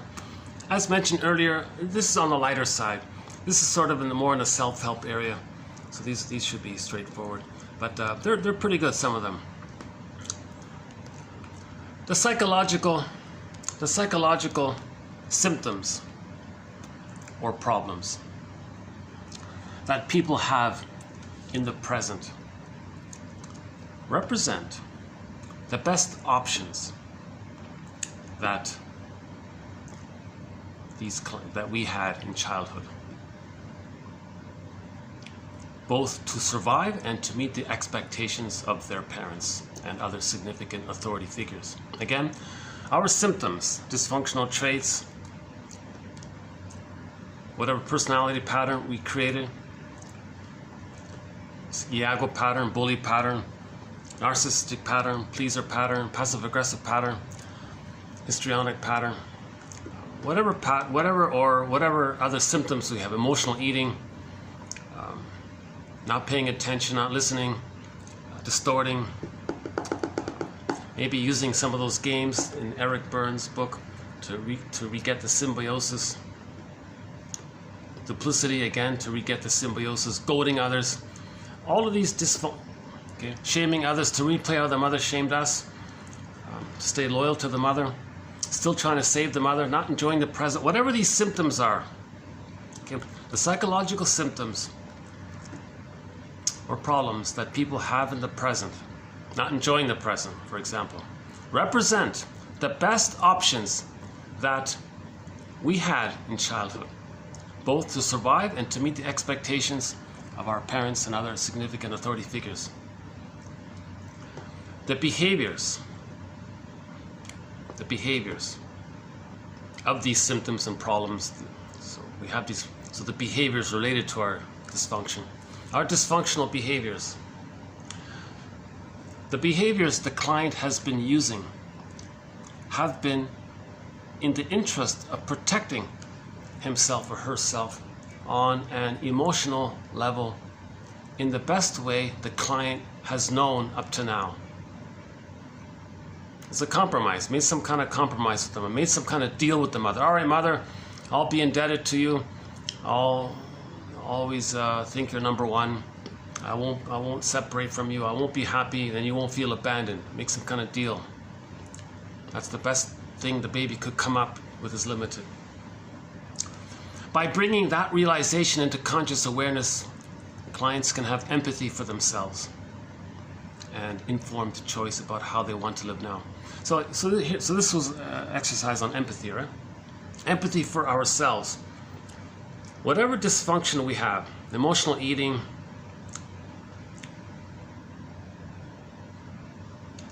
maybe shyness is the social anxiety, maybe, or the bully patterns, always like pushing people away, scaring people away, maybe, or whatever, or just withdrawing, just hiding all the time. Karen Horney says we either move towards people, so that's the pleasing one, placating, pleasing, please like me, or it's the against people. You don't trust them. You're against all people all the time. Or the withdrawing one, you just hide in your ivory tower, leave me alone. So we move towards, against, or away from people.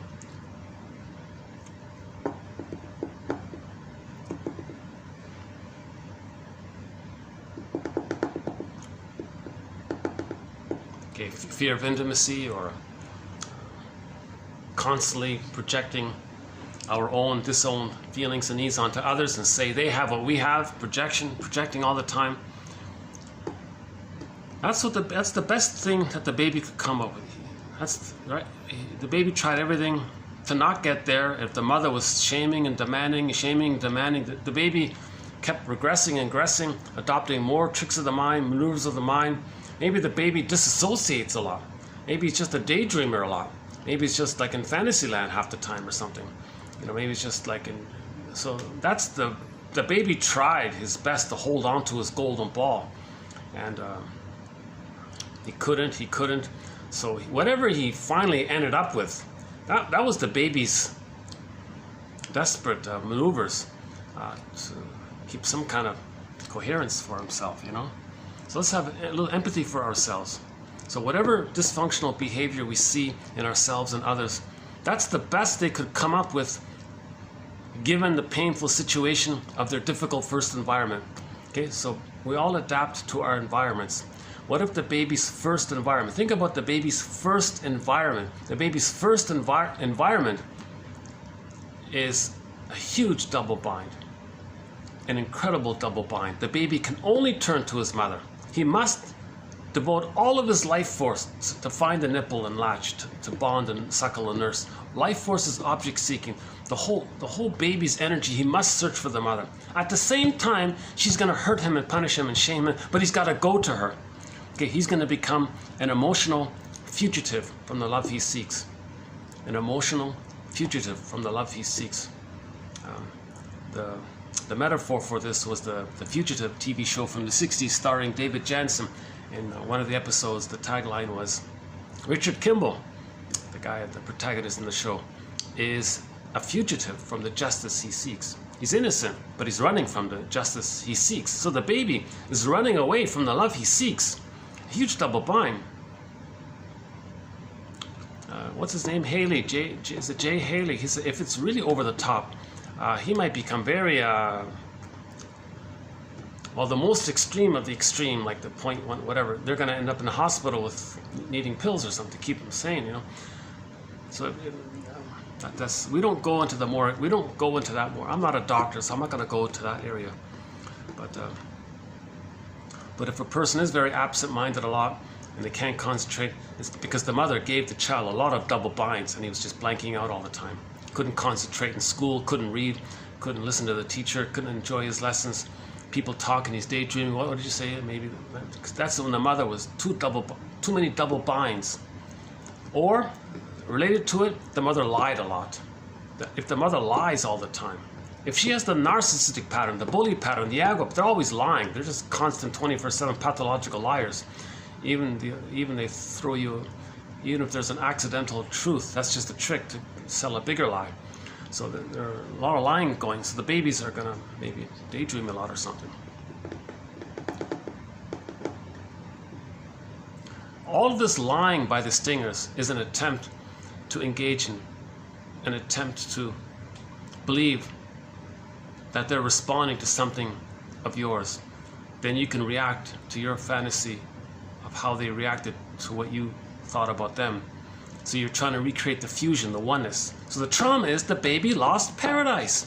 Again, this is the issue. It all goes back to this. All these love songs, the oneness, can't live without you, can't live with all these romantic songs, looking for the fusion, constant craving. That's the K.D. Lang song. What's this constant craving? Yearning, constant craving. It's the oneness, it's the bliss. The baby's yearning. Baby comes up, baby, mother, where are you? And baby's stuck with this constant craving, constant yearning for the oneness. You know, so it's this issue of symbiosis. All babies need symbiosis for the first 4 to 5 months, called paradise. So whatever dysfunction we have, think of it for yourself and think of it for others. That's the best they could come up with. The psychological symptoms or problems that people have in the present represent the best options that these individuals had in childhood, both to survive and to meet the expectations of their shaming mother. To try to. The behaviors the client has been using have been in the interest of protecting himself. So how is he protecting himself?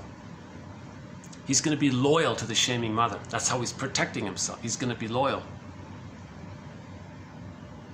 So that's how he feels safe with the mother. But his soul, he's got to hide it. He's going to repress it down a tunnel, down a cavern. His feelings will be very buried.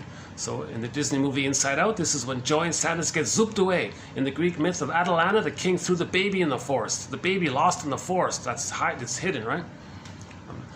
Go I know not whither and bring back I know not what. You know, it's lost, our protecting our wounded soul kind of thing. So we create some kind of compromise with the mother. All right, mother, I'll hide my soul and I'll put on this false act to always please you. That's the best the baby came up with. Now this best that the baby comes up with can take a variety of forms. In today's video, we'll focus on one author's self-help oversimplification called the 3 forms. The 3 for the first 18 months, the stingers, and the 3 for the pleasers post 18 months. So that's coming up here. Stay tuned. Stay tuned. Trying to raise consciousness here. That's my positive intention.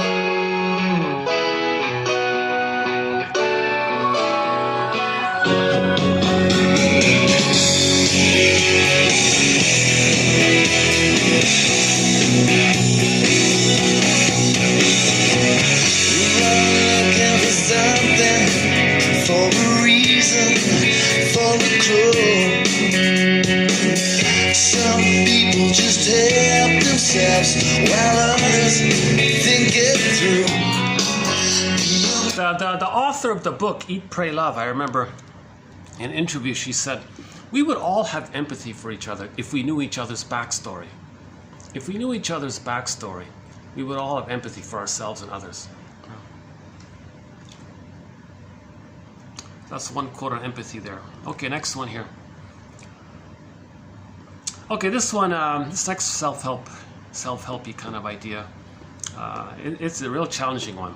You know, sometimes the self-help ideas are way more difficult than the psychoanalysis, right? For clients who are maintaining a familiar, unpleasant feeling, it is important to find out what the spontaneous feeling is underneath that is being avoided by the racket. Okay, repetition compulsion. If we're going to recreate some painful thing from the past into the present, the thing in the present is the racket feeling of the past. It's not the true feeling if we're just replaying something.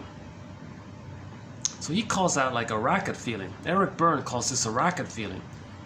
Any feelings that spring forth in relation to your defense mechanisms, he calls them racket feelings. A defense against the true feelings. So if you have a racket feeling, whatever unpleasant feeling you're feeling now, chances are that's a racket feeling, a defensive feeling. Okay, look underneath that feeling for the pure spontaneous feeling underneath it. That's the self-help meditation. So you're feeling, fill in the blank, ask yourself, what am I feeling underneath it, really? What am I truly feeling underneath it? What am I feeling underneath the feeling I'm feeling? So I guess the mindfulness is, okay, I'm feeling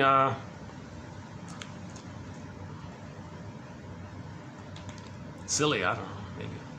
That's not a feeling, right? I'm feeling anxious, yeah, okay. Some of the silliness is anxiety, right? Okay, see, I feel anxious. Well, what's the feeling underneath the anxiety? So maybe there's a sadness there. So what's the feeling under the sadness? It's a certain kind of ache, a loneliness ache. What's the feeling underneath the loneliness? Missing something. Where am I? Lost. What's the feeling under that? What's the feeling underneath that lost? Missing something. Sense of belonging. Where am I? Okay, what's the feeling underneath that feeling of not knowing where you are? Where do you belong? Where do I belong? Something got lost. So what's the feeling underneath the feeling that something's lost? Something wrong happened. I feel like I was removed from my true place. Okay, go on. Well, I was born in one place, and then I moved when I was a kid to another place. I see. So maybe you think something like that's going on. I think so, yeah. Anyways, so that's just the start of it, I guess. So again, the exercise is this. Find out what the spontaneous feeling is underneath that you're avoiding by the racket feeling. Okay, the racket feeling is the feeling related to the game, the dysfunction. You wanted something, think about the bully pattern. They wanted to manipulate and control someone, and it didn't work, so they feel something. That's the racket feeling. What's the feeling underneath that feeling?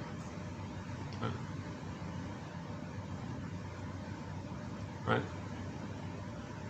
Let's say the attention seeker wanted to be seen and admired. It didn't work. Now they feel upset about that. That's the feeling related to the failed racket, meaning the repetition compulsion of the dysfunctional personality pattern. Well, what's the feeling underneath that racket feeling? So this is a tough one. I'll have to update this one. So that's the self-help exercise. Whatever you're feeling, search for the more pure, true, spontaneous feeling that's deep down underneath it. And then you're connecting to yourself, and there's a relief.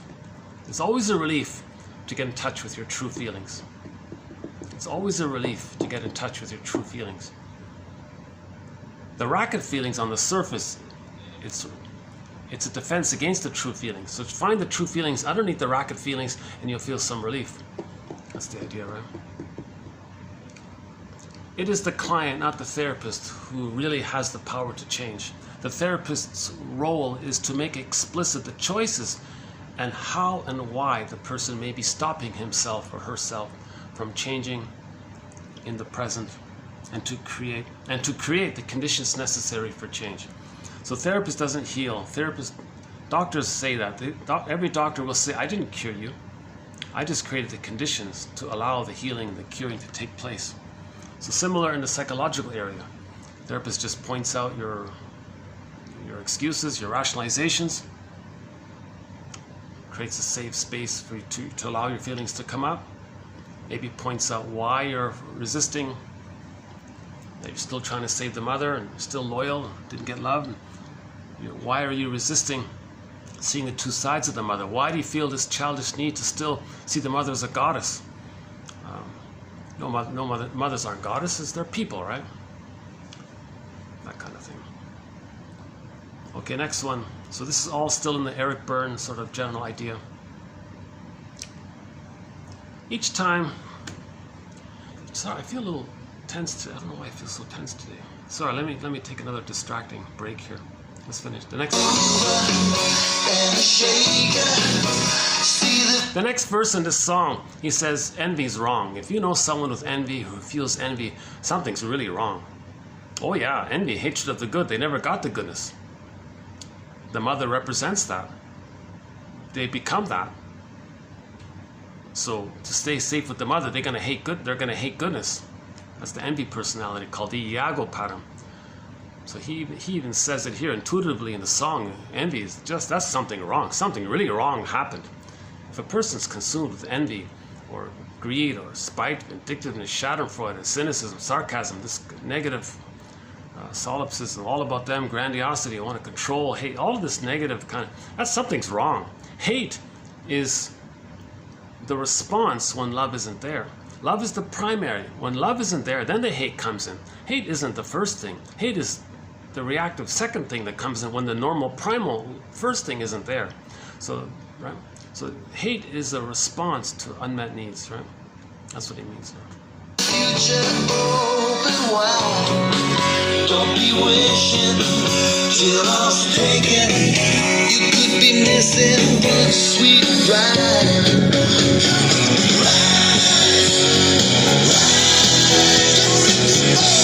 Pass you by.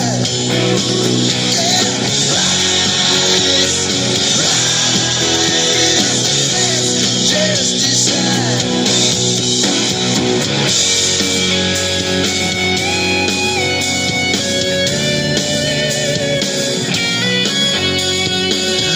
Can't look on with envy to your brother.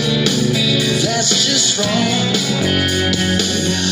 Maybe you should just take a step outside your comfort zone. So these quotes are taking me outside my comfort zone. So that's what Robert Bly said. Read psychology every day for 10 minutes. Take yourself outside of your comfort zone. Raise consciousness. We're trying to heal. We don't want to live the unlived life. We don't want... The symbol is the petrified frog, echo turns to stone, frozen woolly mammoth, etc. The jargon is alexithymia. No words for feelings. They don't know what they feel. That's when you're hurting the most. Okay? Represented when in phrases such as, I feel like something's missing, when does life begin, unlived life, provisional life.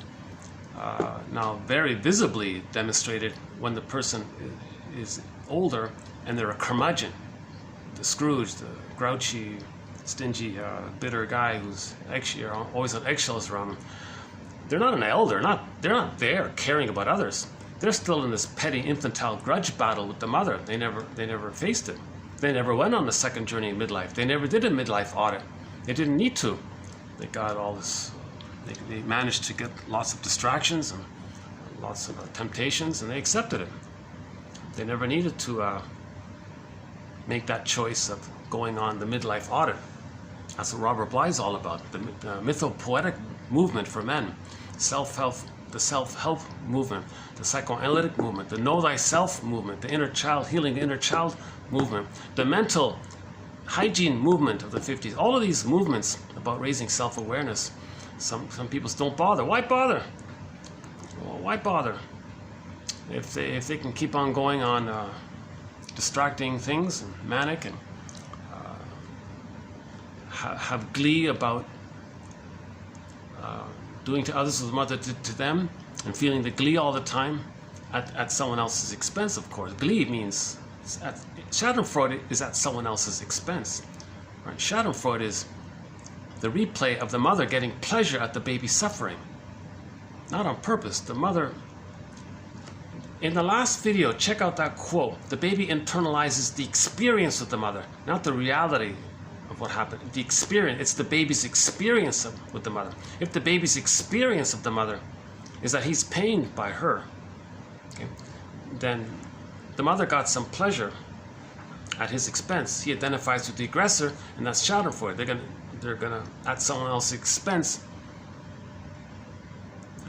The baby felt the mother exploited him, objectified him, used him to comfort her, please her, placate her, make her feel. Maybe the mother used the baby as a teddy bear to make her feel better. Maybe the mother conditioned the child to always need her, run to her.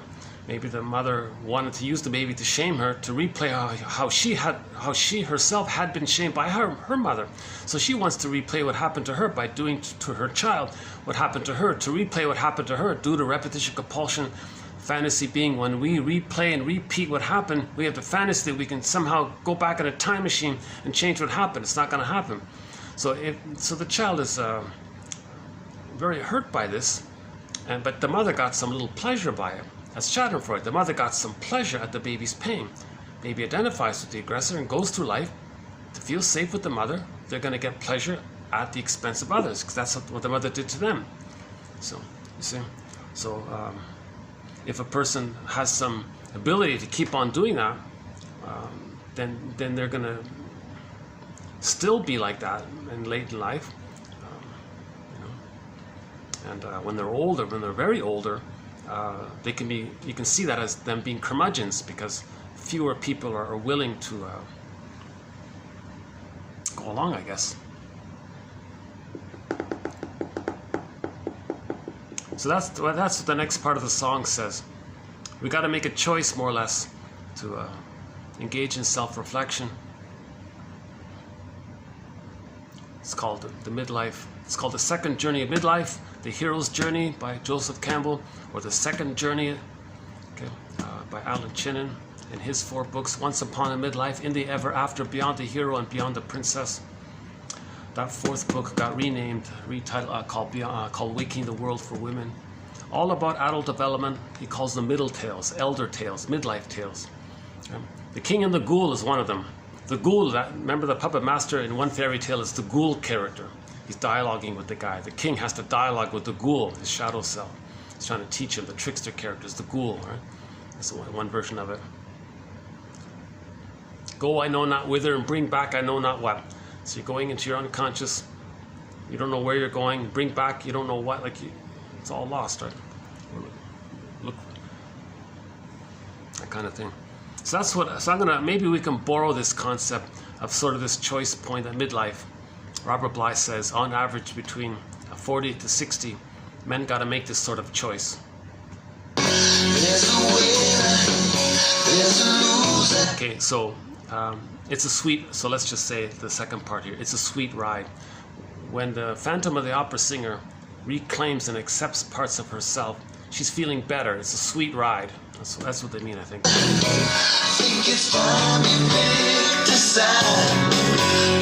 Yeah, pick a side. Are you gonna pick the side of searching for your lost soul and reparenting yourself and finding yourself, or are you gonna pick the side of just never leaving the mother? In the Odyssey, we can see that he was tempted. In the Odyssey, he had these temptations. Calypso, oh, you don't have to leave mother. Circe, oh, you don't have to leave, just fantasize. What's the Lotus Land? Oh, just daydream or whatever. And then finally the sirens say, oh, don't bother, it's too much work, stay a mama's boy. So do you want to stay a mama's boy, or do you want to be yourself? Odysseus said no. He tied himself to the mast. The guys put wax in it. No, they resisted temptation to stay a mama's boy all of their lives. They want to find themselves. So Odysseus stayed on the journey, as difficult as it was. He stayed on the journey, searching for his psychic home, his inner home. We all live in a psychic house called a soul castle. In the Odyssey, it was called Ithaca. When we get back to Ithaca, then the feelings come in. That's the reunion with Penelope. Penelope, his feelings, feminine feelings. I am. So Penelope is together with the house, kind of thing. A symbol for the inner reconnection with ourselves. Then we make sense. When you're back in your body and you feel in your body, you make sense. You enjoy the present. Demeter goes into the underworld, brings back Miss Kor, and Miss Kor becomes Persephone, a revered, honored character. Persephone is the symbol of the return of our soul. Persephone. And there are many stories about getting back something that we lost, right? That's the choice.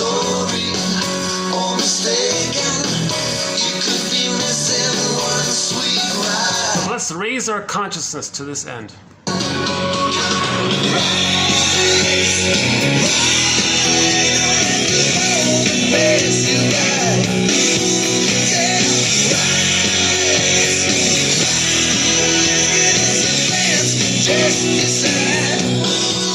Yeah, and keep that image of Hermes in mind. There's always Hermes. Hermes is always flying around trying to make this dialogue. Okay, next quote here. Next quote here. Each time I meet a problem, I have 2 options, he says. I can use the full power of my grown-up thinking, that's the so-called adult ego stage, or reasonable When we're under stress, it's hard to find that. That's the issue, right? But in general, I have a choice. I can use my grown-up thinking, feeling, and actions to solve the problem. Right? The third side of the coin. You search for the third side of the coin. The third side of the coin welds or holds or brings together the other two sides of the coin. So now you have the full story, the full situation, right? You don't do either or all or nothing. That's going to compound the problem. So the adult perspective is to search for the third side of the coin. Route 66. A great quote from the TV show Route 66 is, let's see, here it is here. Whenever you reach an impasse, look at the third side of the coin. The place the two sides come together. It's a circle, a continuing circle, closed and perfect, as endless as understanding itself. Reminds me of the yin-yang symbols. A circle holds the two sides and it goes round and around. And the third side holds the two sides. So the outer ring is the third side and you got the two sides. Maybe it's like that, right? Something like that. Let's see if we can update that one. Okay, each time I have a problem, I have two options. I can use the full power of my grown-up thinking, feeling, and actions to solve the problem. Or I can be lazy. I can go back to that traumatic script. So that traumatic script, on the Edmund Burglar's metaphor of the record, sometimes called the traumatic script. And we replay and repeat that script. Every new situation, we spin off that old record. That's the script. So he says you can, in your present, you can think this is the present, make your adult choices in the present. Or, and that takes a little work, a little more active. Or you can just be lazy. Oh, just replay the childhood model. Or I can go into script. If I do move into script, I begin perceiving the world so that it seems to fit the decisions I made as an infant. If I do move into the script, I begin perceiving the world so that it seems to fit the decisions I made as an infant. Oh yeah. I am likely to blank out my awareness of some aspects of the real situation. So to fit the script, you're going to ignore certain things in the present. His jargon here is, what is it again?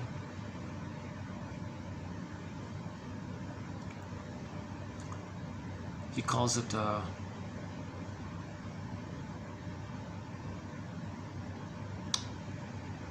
he's got a term for it. Anyways, he'll ignore or disavow or deny or trim out anything that's real in the present to fit the script. So we distort the present to fit the script. We want to replay the script. So if you got a problem in the present, you're triggered. Oh, well, as a child, I knew how to figure it out. As a child, I decided goddess and demon thinking. That manages my anxiety. We or they. So you're triggered in the present. You can think reasonably in the present, or you can think, oh, well, I remember when I was a baby, I felt a lot of stress, and I dealt with that stress called persecutory anxiety. Okay.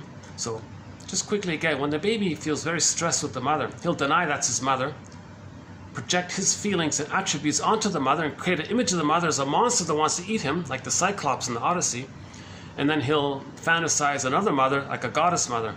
And that's how he dealt with the anxiety of dealing with the painful mother. He in effect makes two mothers and keeps them separate in two separate bins, goddess and demon. But no. The one mother is one person with two different aspects, but the baby can't forgive his mother and see the two sides. So to deal with that painful ambivalence of the mother meaning well but doing it wrong, baby can't do that. He's going to create two mothers, goddess mother and demon mother. And that's how he tricks himself to manage the anxiety of not dealing with this issue of mother meaning well, but not doing it right, wanting to feed properly, but then she puts honey on the rubber nipple. Baby doesn't want that. He's shamed by it, but the mother meant well. Let's forgive her and accept her and think well of her. But the baby's shamed by this because there's no reverie, there's no music, there's no lying. The rubber nipple isn't the natural breastfeeding, and baby expects the natural breastfeeding. Maybe mother read a magazine and she was confused. We'll forgive her.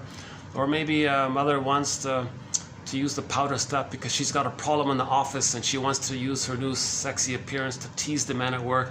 okay, well, let's support her, I'll forgive her. And baby can't do this kind of convoluted, ambivalence kind of thing.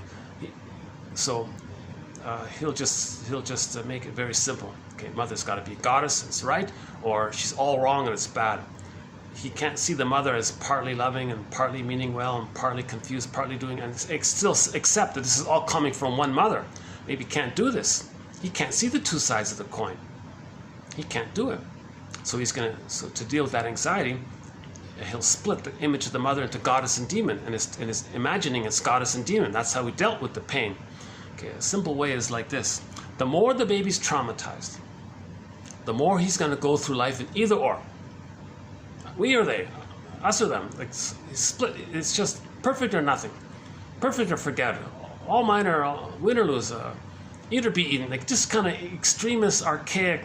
Because the baby wanted to eat. No, the mother wants to eat. His trait to take in, he puts on the mother. The mother wants to eat. Or I don't eat. The mother wants to eat. So it's either eat or be eaten. He has these kind of really primal, I don't know what the right word is, just raw primal from the baby's tender state for survival, and the mother shaming him. He's adopting these like so-called jungle attitudes or something. He feels like he's still on the field again.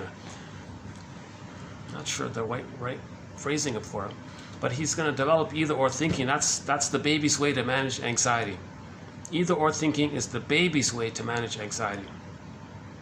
So each time I meet a problem, I have two options. I can use the full power of my grown-up thinking, feeling, and actions to solve the problem. Or I can go into script. If I do move into script, it's a traumatic script, by the way.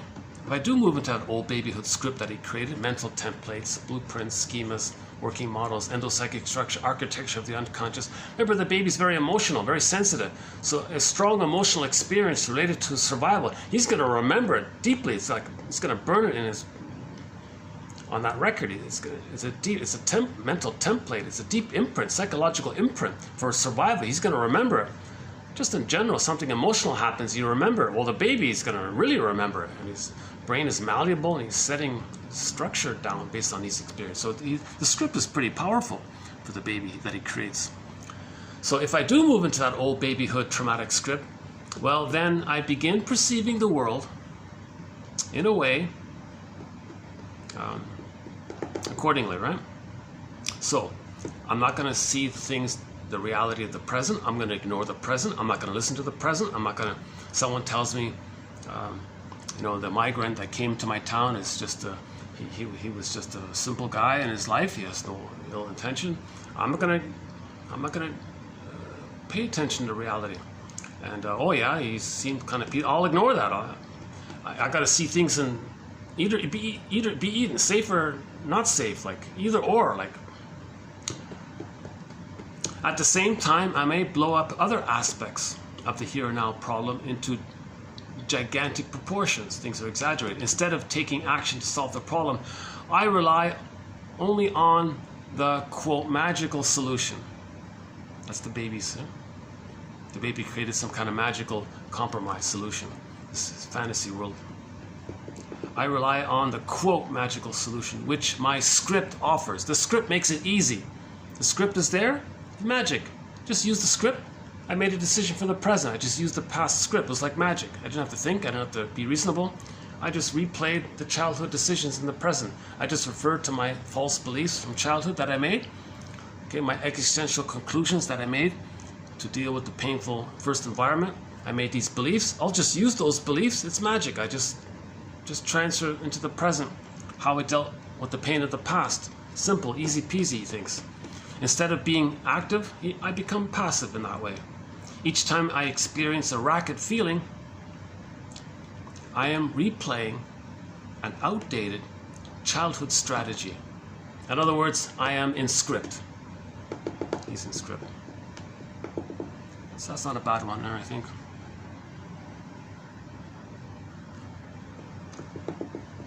By the way, just quickly, when the baby's one with the mother, the paradise has to be there. If the father picks up the baby and say, hey baby, look at me, I'm your dad, the child's going to think, according to the theory, the child's going to say, wait a minute, whoever you are, whatever this is, I'm very afraid of this. You're dangerous because you, the person who you say is my father, well, whoever, I don't know what this is. I can't think like that yet. All I know is that you took away my mother, took away my paradise, made me freeze up inside, and cost me my future happiness. I really hate you, Father, for doing this. That gets blotted out. It's in the unconscious. The baby creates a thing called stranger anxiety. So the concept of stranger anxiety is a babyhood phenomena. In normal, healthy development, there are no strangers. We're all cousins 30 to 50 times removed, same family, same human family. We're all the same species, Homo sapiens. There are no aliens from some distant galaxies with a different wild thing. There's none of the. We're all evolution from Homo bodoensis. We're Johnny-come-latelys. We're all from Homo bodoensis. Homo bodoensis was around for 1 million years. Homo bodoensis is the earlier version of us. And it took Homo bodoensis, us, 1 million years to develop the cortex. And then when we evolved into the cortex, we changed the name we updated the name. Where Homo bodoensis became Homo sapiens. And then, so we're all from Homo bodoensis. It's still one species.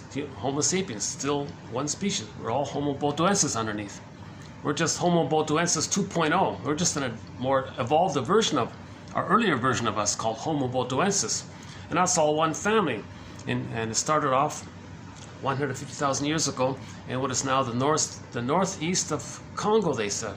This massive family of one Homo bodoensis grew the cortex and became Homo sapiens.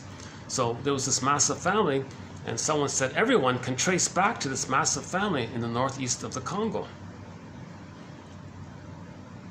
Jane Elliott says we're all Africans, put it that way. We're all cousins, 30 to 50 times removed. And then, of course, the advancement was that Homo sapiens now has language, can speak, understands time, can draw maps. Okay, Homo bodoensis didn't understand time, couldn't speak. It was nonverbal, so they were more simple that way, I guess. But they were pleasant people, warm. All babies were loved, radiant personality, long life, healthy. Natural temperament, no cynicism, no bullying, no iago, none of these petty, infantile, vindictive fantasies and spiteful, none of these disturbed kind of aberrations, because all babies were loved. And Homo bodoensis, Homo sapiens continued the tradition of Homo bodoensis. So the natural temperament of Homo sapiens is similar to Homo bodoensis. Someone made a joke, well, Homo bodoensis, is that reference to the bonobos? Okay. Well, maybe there was a little bit of a reference to that. People had a friendly, warm, affectionate kind of quality. Tenderness was available. Love and physical, mind, feelings, heart and body were together. It wasn't a separation like that. So there was affection. There wasn't anger in the area of affection. Yeah. So Homo sapiens continued the tradition of themselves, us, where all babies got a secure attachment style. And this went on for 150,000 years. During that time, we spread around, because we're smarter now, we spread around and settled in different places. And then over time, there were some trivial biological variations, because we weren't all now centered in this African area. We were now spread around in different climates, different sun exposure. It affects the color of our eyes, hair, and skin tone, called melanin, interacts with the sun, vitamin D, whatever it is. It's a trivial thing. It's a trivial, superficial biological variation. Okay, and sure enough, people ate more meat and dairy, maybe they got taller or whatever. So there were just some sort of cosmetic, superficial kind of things. But the brain and the feelings, it's all the same, right? Just sort of like appearance may have changed a little bit. Trivial biological variations. But we're still from that one family, you know. So the concept of stranger anxiety is a baby issue, where the father broke the paradise with them. And what if the mother breaks the paradise? And the mother's the stranger. It could be the mother who did it. If some guy removes the baby from the mother, the baby's going to blame the mother. He can't tell the difference. So the stranger anxiety phenomena can be there, where someone broke, took away their mother, took away their paradise, and made them freeze and traumatized. They're going to hate that person who did it. So let's say in the case of the father, let's say he's the one that did it. We're talking about before 4 to 5 months. He's the one that breaks the paradise. Baby has a memory of some stranger, and he hates this person. Okay, now when it's in the unconscious, we're always trying to make the unconscious conscious. So prejudice can come from there. So in any new environment, they'll scan who's safe, who maybe looks a little different. Then you just project that hatred of the father onto some innocent person. That's the script. You're following the script. It's very lazy. You're just following the script. So the script was the baby hates the father. That's the script. In the present, someone triggers it. Well, they just hate that person the way you hate your father. That's the infantile script. That's a racket. Painful racket. Hurts. Very harmful, dysfunctional one, right? Each time I experience a racket feeling, I am replaying an outdated childhood strategy. An outdated childhood strategy. The childhood strategy to deal with the father who took away the... Remember, the baby doesn't understand time. If the father pulls the baby away from the mother, baby thinks, poof, where's mother? And you took away my mother, you took away my safety, you took away my basic trust. I'm frozen inside. I hate you, father, if that's who you are, who you call yourself to be. So that's this stranger phenomena, like a monster character in this boogeyman, whatever. The baby creates some kind of frightening. Could be the mother who did it. He can apply that to the mother or the father or anyone else who did it. So that's the childhood strategy. So in the present, you meet a new neighbor or something. Well, you can use your grown-up thinking and feeling and actions to let's talk, let's get to know. Or you can go into script. Oh, I hate that person. Just instantly act the babyhood script. That's the very lazy way. Magical solution, easy peasy. I did it as a baby. It worked then. It will work now. No, adults are different from the helpless baby who couldn't speak, who couldn't crawl, who couldn't move, who's totally, right, etc., etc. A game is Eric Burns games, right? A game is a repetitive sequence of interactions in which both parties end up experiencing racket feelings.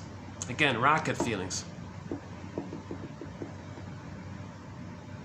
It's the disappointment that you used the defense mechanism thinking that the defense mechanism was going to meet your original needs.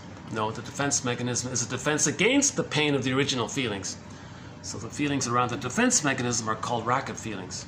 I think that's a helpful concept by Eric Berne. When the players experience that something unexpected and uncomfortable has happened. Yeah, so you thought by replaying the past and the present something good was going to happen. Then you're disappointed. Every time a person is emotionally hungry and they binge eat, you're disappointed. Oh, disappointed. It didn't work. I didn't travel back in a time machine. The cookie didn't morph into my mother and provided the love that I needed. I got the wiring laid down, hopped back in the machine, came into the present, and then no longer needed the cookies. Oh, it didn't work. Okay. A game, like emotional eating, is a repetitive sequence of transactions in which the person is experiencing some kind of racket feeling. Something unexpected, uncomfortable happened. So they were disappointed. It never works. Okay, next one here. Related to the bully pattern. Okay, the most positive phrasing for the bully pattern is the charming manipulator. Okay, whatever. She doesn't... Oh, the client asks the client with the bully pattern a question. So tell me about what's your concern? Why are you here? How can I help? She doesn't respond directly to the question, which is a ploy of the charming manipulator to invite the therapist to chase her, initiating a game of catch me if you can. So he wants to control, he wants to withhold information. He's more interested in that than healing. A lot of people go to therapy, all they want to do is play their game. They don't want to heal. The therapist has to call them out on that. For example, quote, you know, you didn't come out of the womb doing that. You didn't come out of the womb just suddenly playing these kind of games. So let's say somebody's an emotional eater. They're about to open the cupboard, wolf down a box of chocolate chip cookies. You know, you didn't come out of the womb doing that. Next one here. People change when they experience their emotional truth. John 1 there. Okay, next one. Okay, here are the 6, this is somebody's 6 personality patterns. It's funny, you know, I just came across, somebody said that Aristotle had a student in 400 BC. I forgot his name, but this student, came up with 30 personality patterns, and somebody thinks that was the first attempt to create a personality theory. And he had 30 personality patterns: the con man and the flatterer and etc. These kinds of things. So here's somebody's version of it. Lots of versions of this thing. It's not a big emphasis in 1001 Windmills of the Mind. Maybe slowly it can be. Okay, one is the schizoid one. He calls him the creative daydreamer. Oh yeah, and this version is the most positive spin he can think of it. So think of it in that terms. He's trying to create the most positive way of describing a dysfunctional personality pattern. So the schizoid one avoids and daydreams, fantasizes. Even if it's Iago, he's fantasizing, destroying things, and spreads rumors and wants to see bad things happen, and he feels safe with the mother. Creative daydreamer. Antisocial one, the bully pattern, charming manipulator. The paranoid one, brilliant skeptic.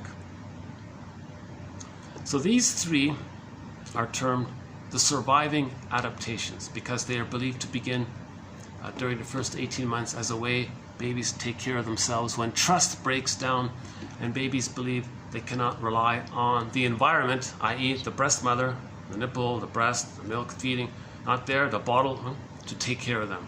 The plastic bottle is not going to work.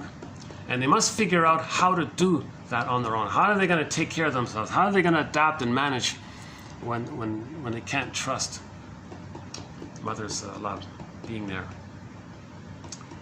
Okay, the next 3. Obsessive compulsive, the responsible workaholic,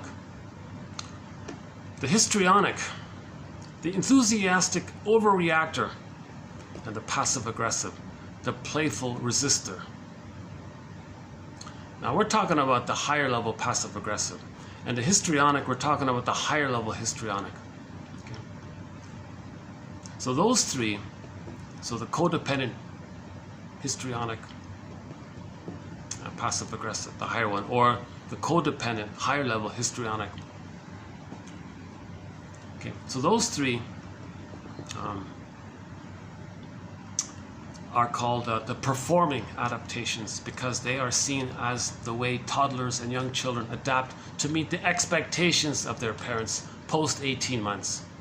So post 18 months, we have certain personality patterns, mainly the clingers, the pleasers, the codependents, or the higher functioning histrionic, maybe even the higher functioning BPD.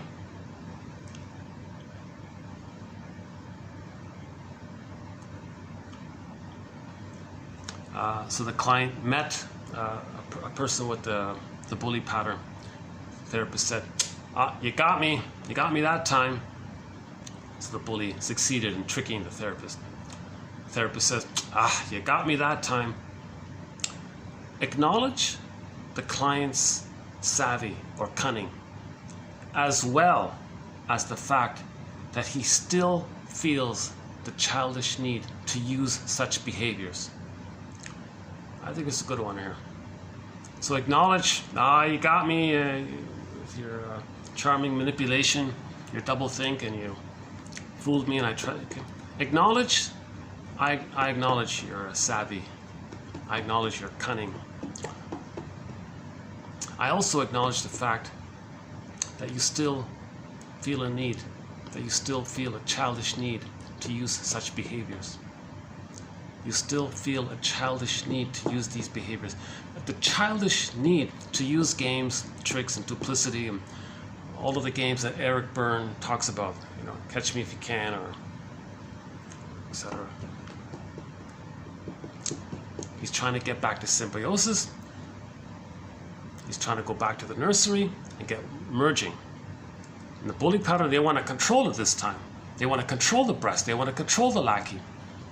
The baby, at some point,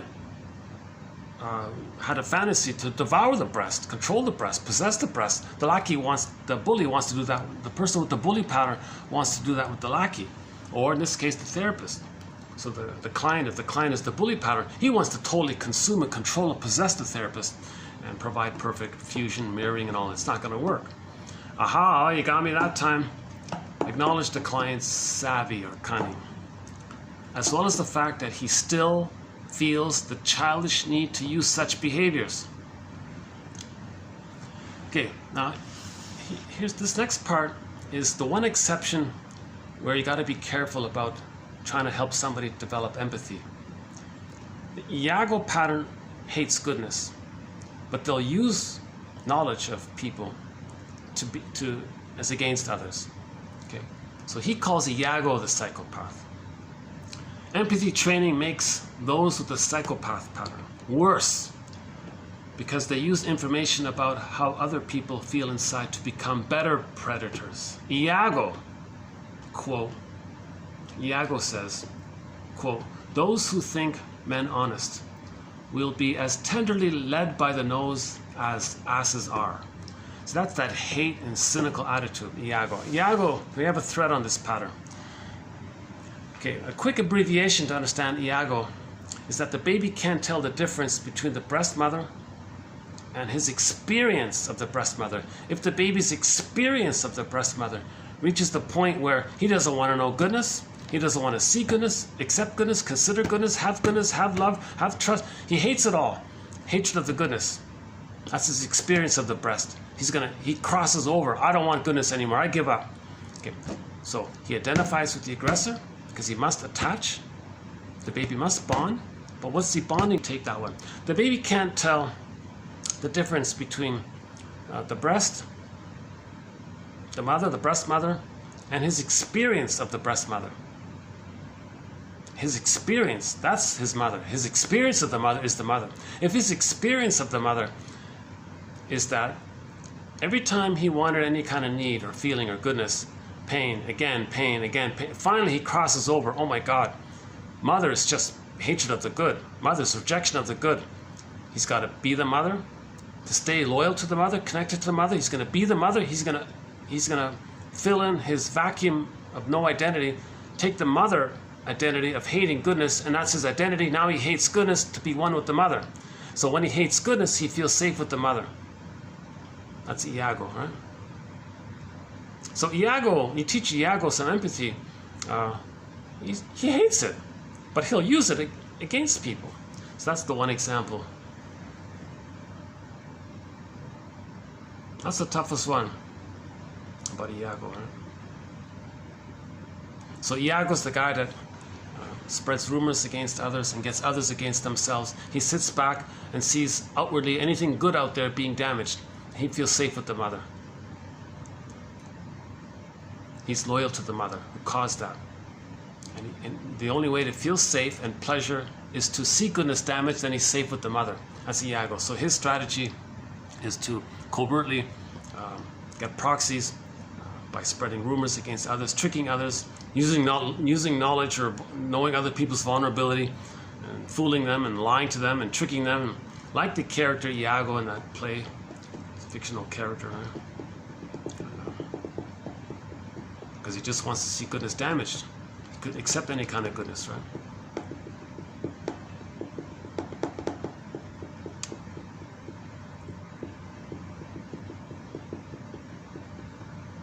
So maybe Carl Sagan can be a little bit of help here. Carl Sagan, maybe we'll play it at the end. Carl Sagan, maybe that's. See, that won't work either. If a person with the Iago pattern listens to Carl Sagan about evolutionary gratitude, having gratitude for evolution, and it took billions of years to create all this, oh, he's cynical. People like that? People think that's good? I'll use that against them. He's just filled with envy. he can't accept goodness. He has only ingratitude. He never reached the developmental accomplishment of the developmental phase of gratitude. He can't have gratitude. Rejection of goodness. He only has ingratitude. If he were to feel grateful, if he were to accept any kind of goodness, he would be disloyal to the mother. If he's disloyal to the mother, he has no mother. He doesn't know how to function without his mother. Gratitude would be disloyal to the mother, and he's become her, so he's disloyal to himself. In other words, for Iago, gratitude means he's disloyal to himself now. So it's very complicated with the Iago pattern.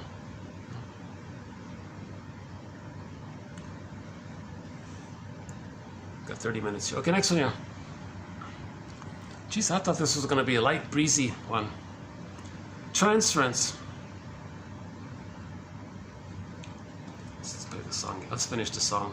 How's this? Still got it up here? You want to raise consciousness here. So these are all speculations. You know, I make mistakes. I'm going to update them. I correct myself. I don't do any editing, so all of my flaws and mistakes. But you'll often hear me in a video say, oh yeah, 2 days ago I said this, I want to update this. So I'm doing a lot of corrections as we go along. It's brainstorming, you learn by making mistakes sometimes, and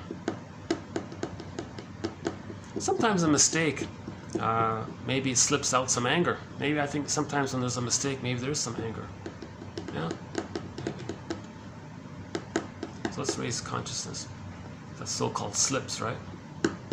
Freudian slips, because when you feel safe, it's going to slip out somehow, right? So in the mistake, something slipped out, right?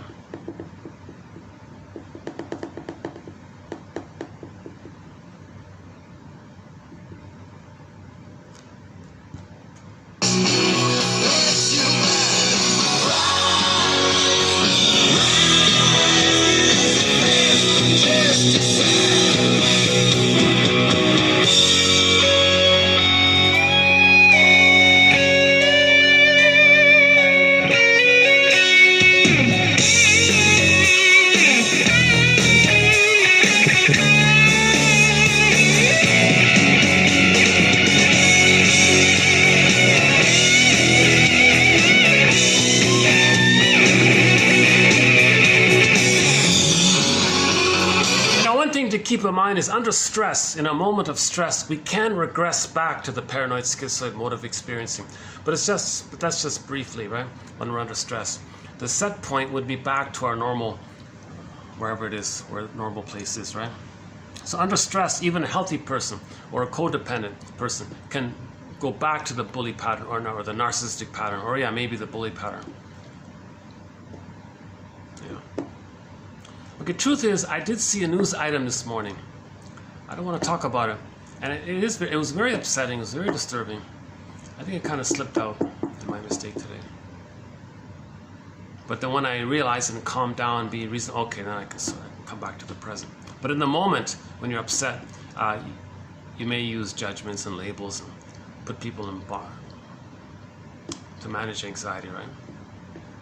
Either or thinking. So we can all temporarily use either or thinking under immense stress in the moment. Then we calm down. Okay, then you look for the third side of the coin. Right? Some people just constantly use splitting. That's the issue. We're not talking about the occasional stressful moment. Yeah.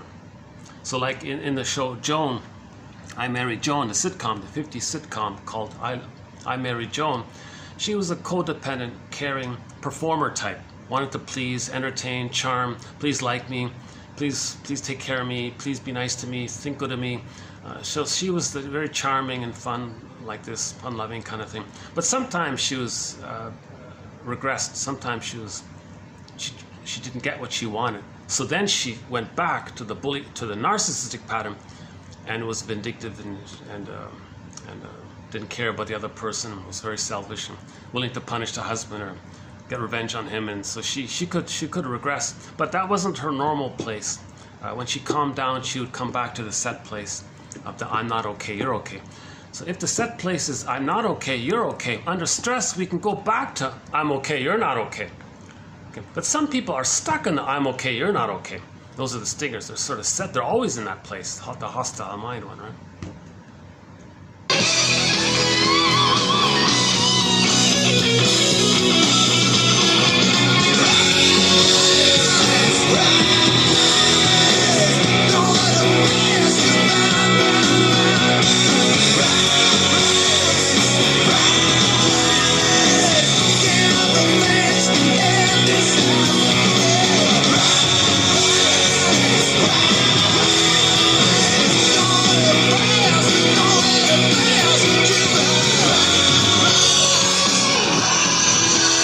Another reminder for myself, I really gotta not listen to any news before I do a video, because I notice several times it slips out, something bothers me. I don't have anyone around to discuss it with. I come do a video, it blurps out, something blurps out. It's happened a couple of times. I gotta discipline myself and not read any kind of news items before I start a video. Yeah. So let's, okay, just 3 left here. 2 on transference and 1 on the BPD pattern. Okay, transference reflects the distortion of the initial therapist-client relationship by the emergence of an unconscious, fantasized relationship from the past that the client unwittingly brings or enacts in the present. So that's a pretty standard definition of it, right? Transference reflects the distortion of the present relationship by the emergence of an unconscious relationship from the past and bringing it unwittingly into the present and replaying it in the present. So the therapist says, you're letting me know what kind of mother you had and how it felt being with her. You're letting me know what your childhood was like. You're staging the whole thing with me here. Okay, so baby, mother, 2 people. Client, therapist, 2 people. Small room, safe. Okay, it kind of transfers easily, right? So in the present, the client might identify with the mother, act like her, see his innocence onto the therapist because he's safe, shame the therapist to replay and reenact how the mother shamed him. Therapist notices this, says, aha, you're letting me know what your mother did to you and how it felt being with her, because you're recreating and you're staging it and acting it. It's called transference. Transference, acting out. Now, if the therapist brings it to your attention and you go, okay, and it becomes an emotional insight, that's called transference. If the client freaks out and doesn't understand what you're talking about, he's in what's called transference neurosis.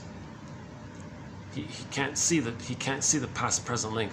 He's still deeply emotionally living in the past, always carrying the emotional past in the present, and is too desperate to distort the present because he's still very angry about the past, and that's called the transference neurosis. So Masterson says, step 1, we got to deal with this. We got to convert transference neurosis or transference acting out and get it to just normal transference, meaning something we can talk about and learn from. For example, Miss Nellie here unconsciously reenacts early, crucial, problematic relationships while wordlessly pushing the therapist to take on, unconsciously, an earlier role because it's the only way she can communicate this experience. It is the only way because she doesn't have the capacity to identify and put into words these experiences. So she enacts them with the therapist and pushes the therapist to play the role. So that's a pretty good example of it. So that's transference. Okay, last one here, BPD pattern. So I'm still going with James Grotstein's explanation of the BPD pattern. It's a fusion between the bully pattern and the narcissistic pattern, and that's the lower functioning BPD pattern. The fusion between the codependent pattern and the narcissistic pattern. So my update, my sort of tag on is that there are 2 BPD patterns. The Swiss cheese codependent pattern. They're normally at the codependent pattern. the performer one, the pleaser. Okay. Now, when they fall into a hole, when it doesn't work, they can regress back to the narcissistic place, the earlier stage, where it's all about them and they don't care about you. Now, there's a hole there. If that doesn't work, they're going to go back to the bully pattern and hurt themselves, because the original template is I'm okay, you're not okay. So that's Marilyn Monroe. Okay? So a lot of people use Marilyn Monroe for the higher functioning so-called BPD, where she was helpful and caring about others. She was childlike. Now, she had a very troubled home, right? Adopted in foster homes and adopted and moved around and troubled childhood. So that's one quote was about that the difference between the histrionic pattern, it's sort of like a light version of the BPD pattern. The BPD pattern means there was more shock traumas in the childhood, like separations and divorces and adoptions and all these things, right? So Marilyn Monroe, she hurt herself in the end, right? Kind of thing. If Marilyn Monroe was the baseline was the lower functioning BPD, she might have hurt other people. Right? Because in the lower functioning, it's I'm okay, you're not okay. In the higher functioning, it's I'm not okay, you're okay. Okay, so the higher functioning BPD, I'm just experimenting with this. It's the Swiss cheese codependent pattern. The baseline is they want to be liked and they're charming. They're like Joan in the sitcom. Now she's histrionic, right? So it's more dramatic than Joan. Yeah, so let's just stick with Marilyn Monroe then, right? So it'd be more like Marilyn Monroe. More exaggerated seduction and flirting and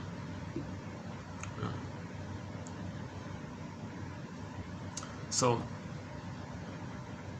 this quote is relating to the higher functioning BPD, but Grotstein normally talks about the lower functioning BPD, where it's a fusion between the narcissistic pattern and the bully pattern, and they flip back and forth between the consistency of the hate of the narcissistic pattern, but there's holes in it, the Swiss cheese narcissistic pattern.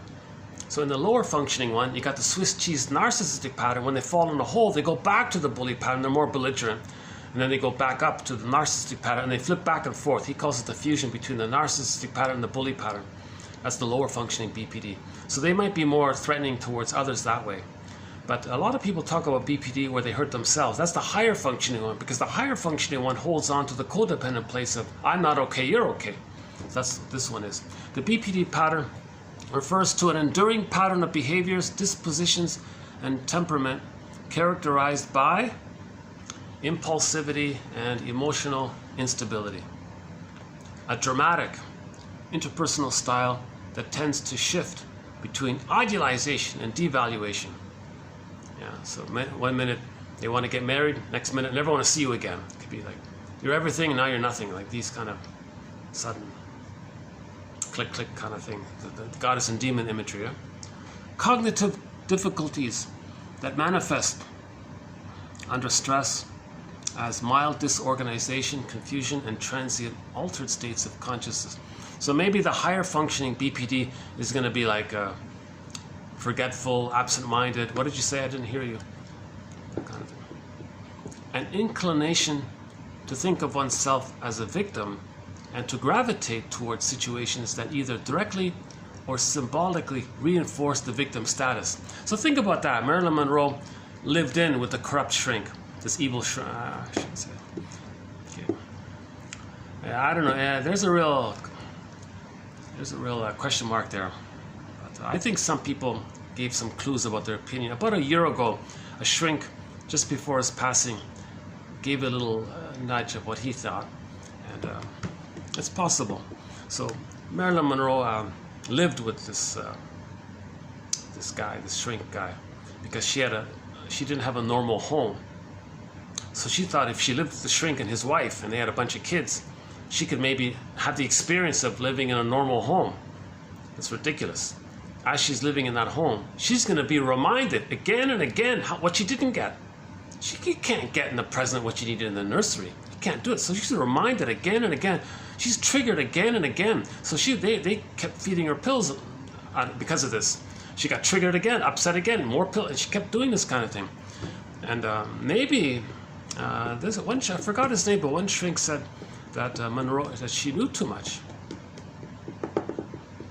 because she dated the top guys there. I'm not gonna go down that path.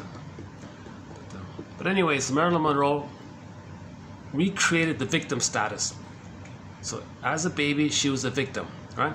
No home, no parents, bounced around, no foster family, bounced around, foster family to foster, whatever. So she was a victim status. She recreated it by moving in with the shrink's home and always being reminded that she's not really a part of that family. It doesn't belong there. It's not really the true family. So she recreated it somehow. So she managed to recreate that situation, and it made things worse. So it's way more dramatic, it's way more intense. If Joan is the histrionic one. If Joan Stevens were in there, it wouldn't be that dramatic. She'd make a joke about it, write a song about it, make a poem about it, do a theater thing about it. She would do some comedy or something, and then leave them with that funny movie, or make a funny movie based on her experience. So she'd have a more functional way of dealing with it. But the BPD pattern, they can't think clearly. That's a tough one, yeah. I said that at the end, didn't I? The BPD one. Because I wanted to avoid it, but I want to face this difficult topic. I'm currently in the muddle of it, this BPD pattern. Grotstein offers really the only sort of partial explanation for the BPD pattern. Masterson talks about the higher functioning BPD pattern because they do have relationships. Higher functioning BPD do have relationships, some care, some empathy. It's the lower functioning BPD, like the female antisocial, right? They don't care about others. They're just about power and vindictiveness and revenge and all this stuff. The lower functioning people. But Marilyn Monroe wasn't in the lower one. She was in the higher one. She cared about others. She wanted to please others and entertain others and be liked and all this kind of thing. So Marilyn Monroe could be a histrionic one if she had a regular childhood. You see, let's assume that the Joan Stevens fictional character came from a more or less consistent childhood. So she ended up with the histrionic pattern. But the Marilyn Monroe didn't have that, so it was more amplified. So I'm just at the moment going with the idea that the histrionic pattern is BPD light.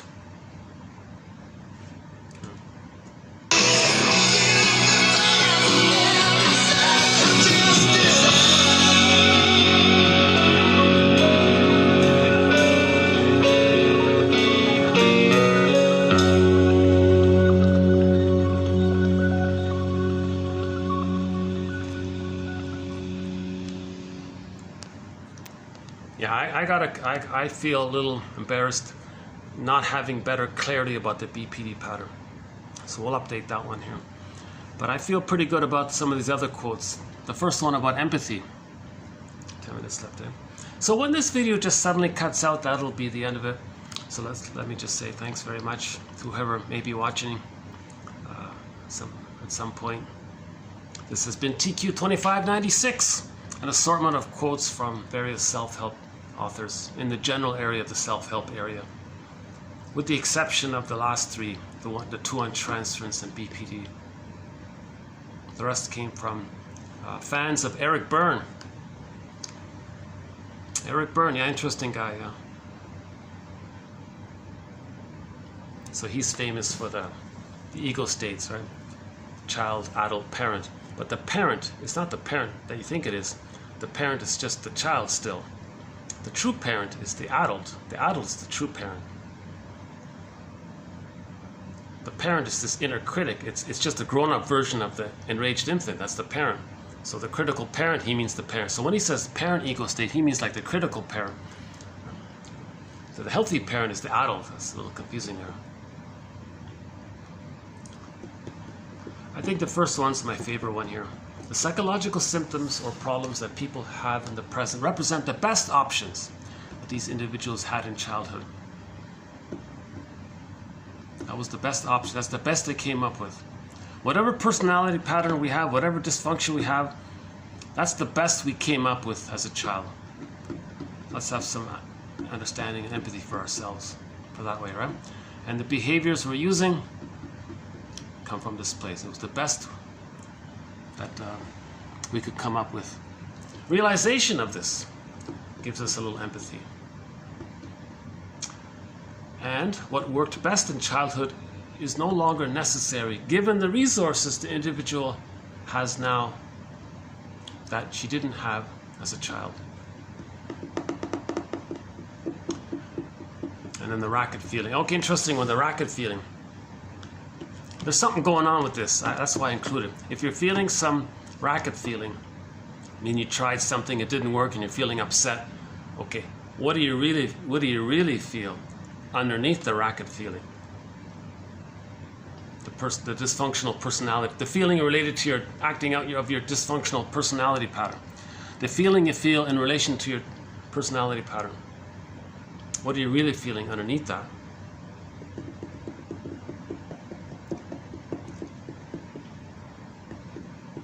And the idea of the script. So you're triggered. Okay, think about the present, or just do what you did in the nursery. Just replay the script. Maybe social anxiety is like that. Maybe you meet someone new. Hey, it's the present. Try your best to stay in the present. Or, this is too much anxiety, I'm triggered. Then what did you do as a child? Oh, I try to please, I try to entertain, I try to be seen, I try to be accepted. So now maybe you're ingratiating or placating, or maybe you're criticizing, maybe you're angry at the parent. Or, so that's the script. Something like that. So the histrionic is like maybe like that, right? And the BPD.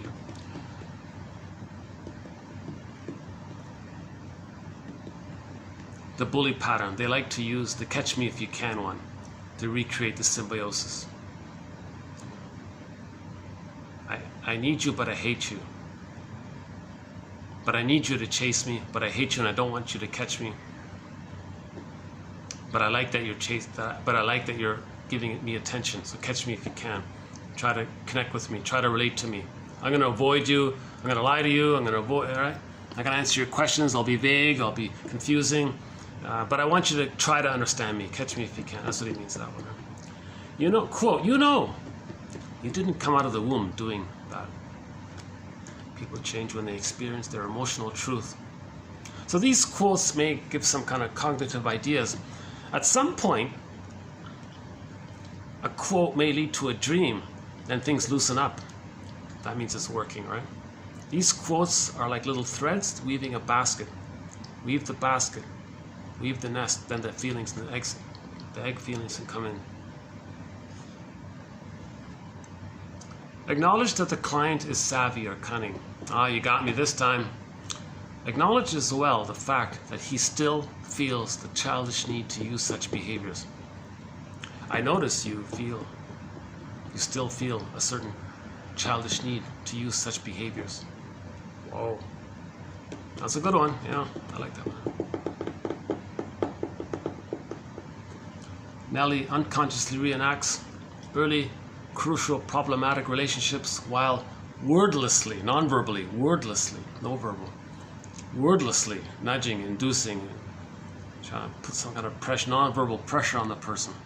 Push the therapist to take on an earlier role because it's the only way she can communicate her early experience. She's trying to communicate what happened to her in the nursery. She's trying to communicate it, but she doesn't have words, so she's trying to stage it by goading the therapist to play a role. It is the only way because she doesn't have the capacity to identify and put into words these experiences, so she enacts these experiences with the therapist and pushes the therapist to play along. It's called collusion. Now, if the therapist does collude and he doesn't make it conscious, therapy fails. He's got to make it conscious. His specialty is to make it conscious, to put words to it. Therapist communicates with nonverbal behavior. His job is to put words to it. That's building the nest, then you get the feelings. Right? Okay, 10 minutes left. I mentioned our theme song here. Why don't we play our theme song here? Katja Epstein's German cover rendition of the song Windmills of the Mind. Great song, love this song.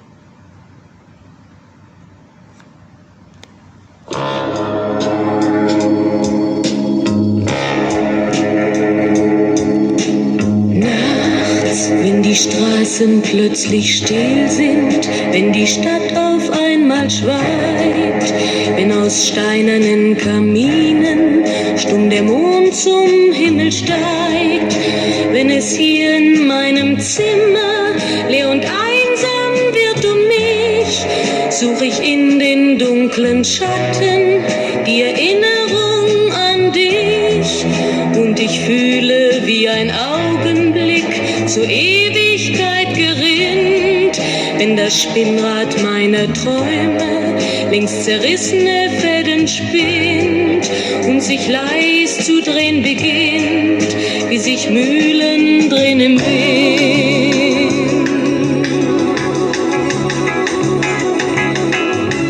Und es kreisen die Gedanken ohne Anfang, ohne Ziel, wie die schnellen Wellenringe, wenn ein Stein ins Wasser fiel, wie ein Kreisel, den die Peitsche übers Straßenpflaster treibt, wie Spiralen, die ein Adler in den Abendhimmel schreibt.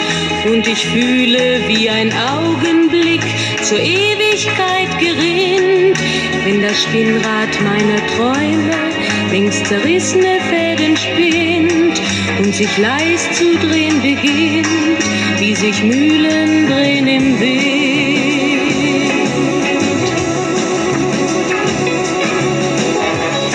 1000 Fragen ohne Antwort, 1000 Fragen ohne Sinn. Warum flog für uns der Sommer wie ein Pfeil so schnell dahin? Hat der Herbstwind gar die Spuren unserer Liebe schon verweht? Wenn erst weiße Flocken fallen, ist es dann für uns zu spät. Sah ich eben nicht im Dunkel deinen Schatten an der Tür, hoffte für ein paar Sekunden, du kämst doch zurück zu mir. Doch warum sich selbst belügen? Längst ist meinem Herzen klar, dass der Pulsschlag dieser Hoffnung nur mein eigener Schatten war.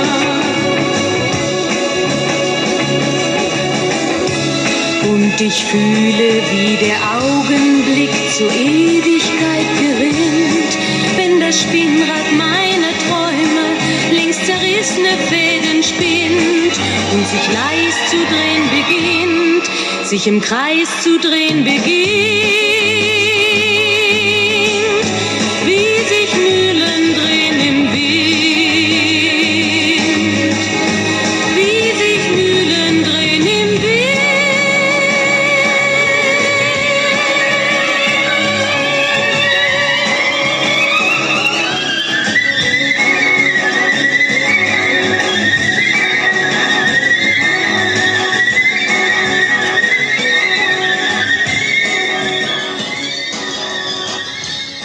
Well, I hope underneath my anxious delivery, I hope some value got through or can be found. Thanks very much. This has been TQ2596, and we'll be adding more quotes to our various threads, so stay tuned. And a good video to watch, I think, is the recent 4-hour and 4-minute video just done a few days ago. It's jam-packed with ideas. The third hour, I think, is interesting, about ways we replay the past in the present to know what happened in the past. We covered 23 possible ways of that. It's a challenging idea. It'll be updated. To tell you the truth, I was gonna do it today, but I thought I feel a little lazy today. So I'm gonna update. I'm going to update it. When I update it, it'll be 24. We added a new one here. Oh yeah, we got a new one added to it. Jesus. In the meantime, go to the third hour of the 4-hour and 4-minute video. About a week ago, that one. The first version was back at 25, I think 83 to 5, that video there, in the third hour. How are we doing here? 5 minutes left. Should we choose another song? What's this one? Hold on a second. Not that one. What's this one? Okay. Here's another song by Katja Epstein. Gib nicht auf. Honestly speaking, I'm not even sure what the song's about. I think we only played it once before. Why not? Let's play another Katja Epstein's song. Gib nicht auf. It means don't give me something. I don't even know what it means. 1969.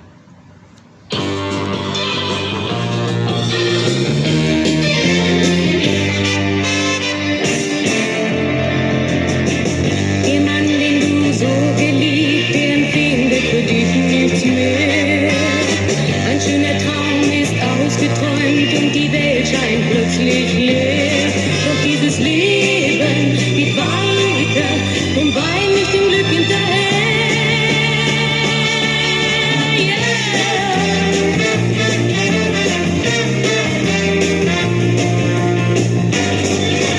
Gib nicht auf, was auch geschehen mag, gib nicht auf, es kommt ein neuer Tag, gib nicht auf, das kann schon morgen sein und du bist wieder dabei.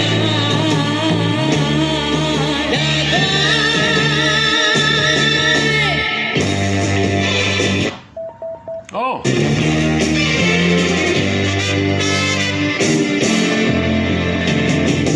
Die Stadt ist so unendlich groß, sie hat Platz für Freud und Leid. Und nimm dein Schicksal in die Hand und such nicht die Einsamkeit. Denn dieses Leben geht weiter, auch du bleibst nicht immer allein.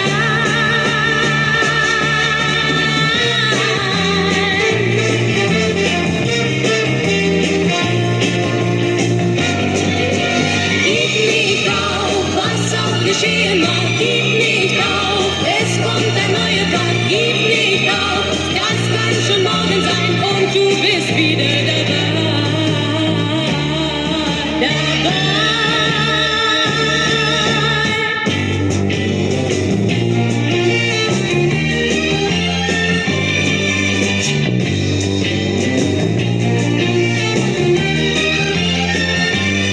Denn dieses Leben geht weiter, auch du bleibst nicht immer allein.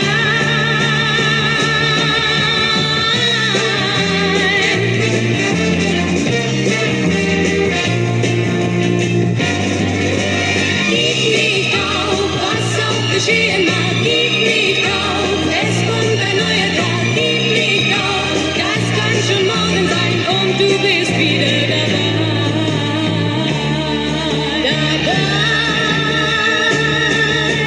Gib nicht auf, was auch geschehen mag, gib nicht auf, es kommt ein neuer Tag, gib nicht auf, das kann schon morgen sein und du bist wieder dabei.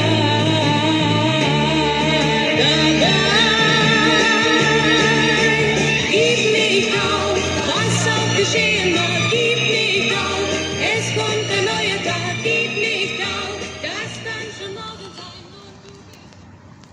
If you just notice a little sound skip, it's because I tried to play Gib nicht auf by Katja Epstein, but YouTube blocked it and I had to trim it out. So if that's the case, sort of in a similar cheerful, upbeat kind of note here, let's play a song called Pretty Lady by the band Lighthouse. I think it'll go through. This one will go through. This one here, Pretty Lady. Just try to end up on a cheerful sort of 70s.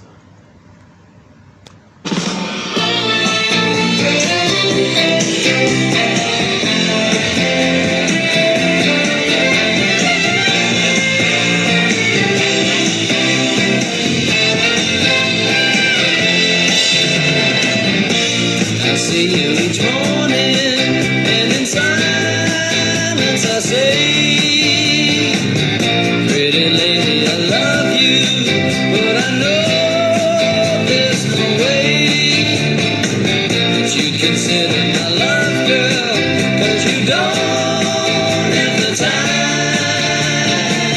So I try to conceal it,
recording. How about that, huh? 3:03. This will cut out any minute. You know, I did mention the Carl Sagan clip. It's about 3.5 minutes long. Why don't we play that?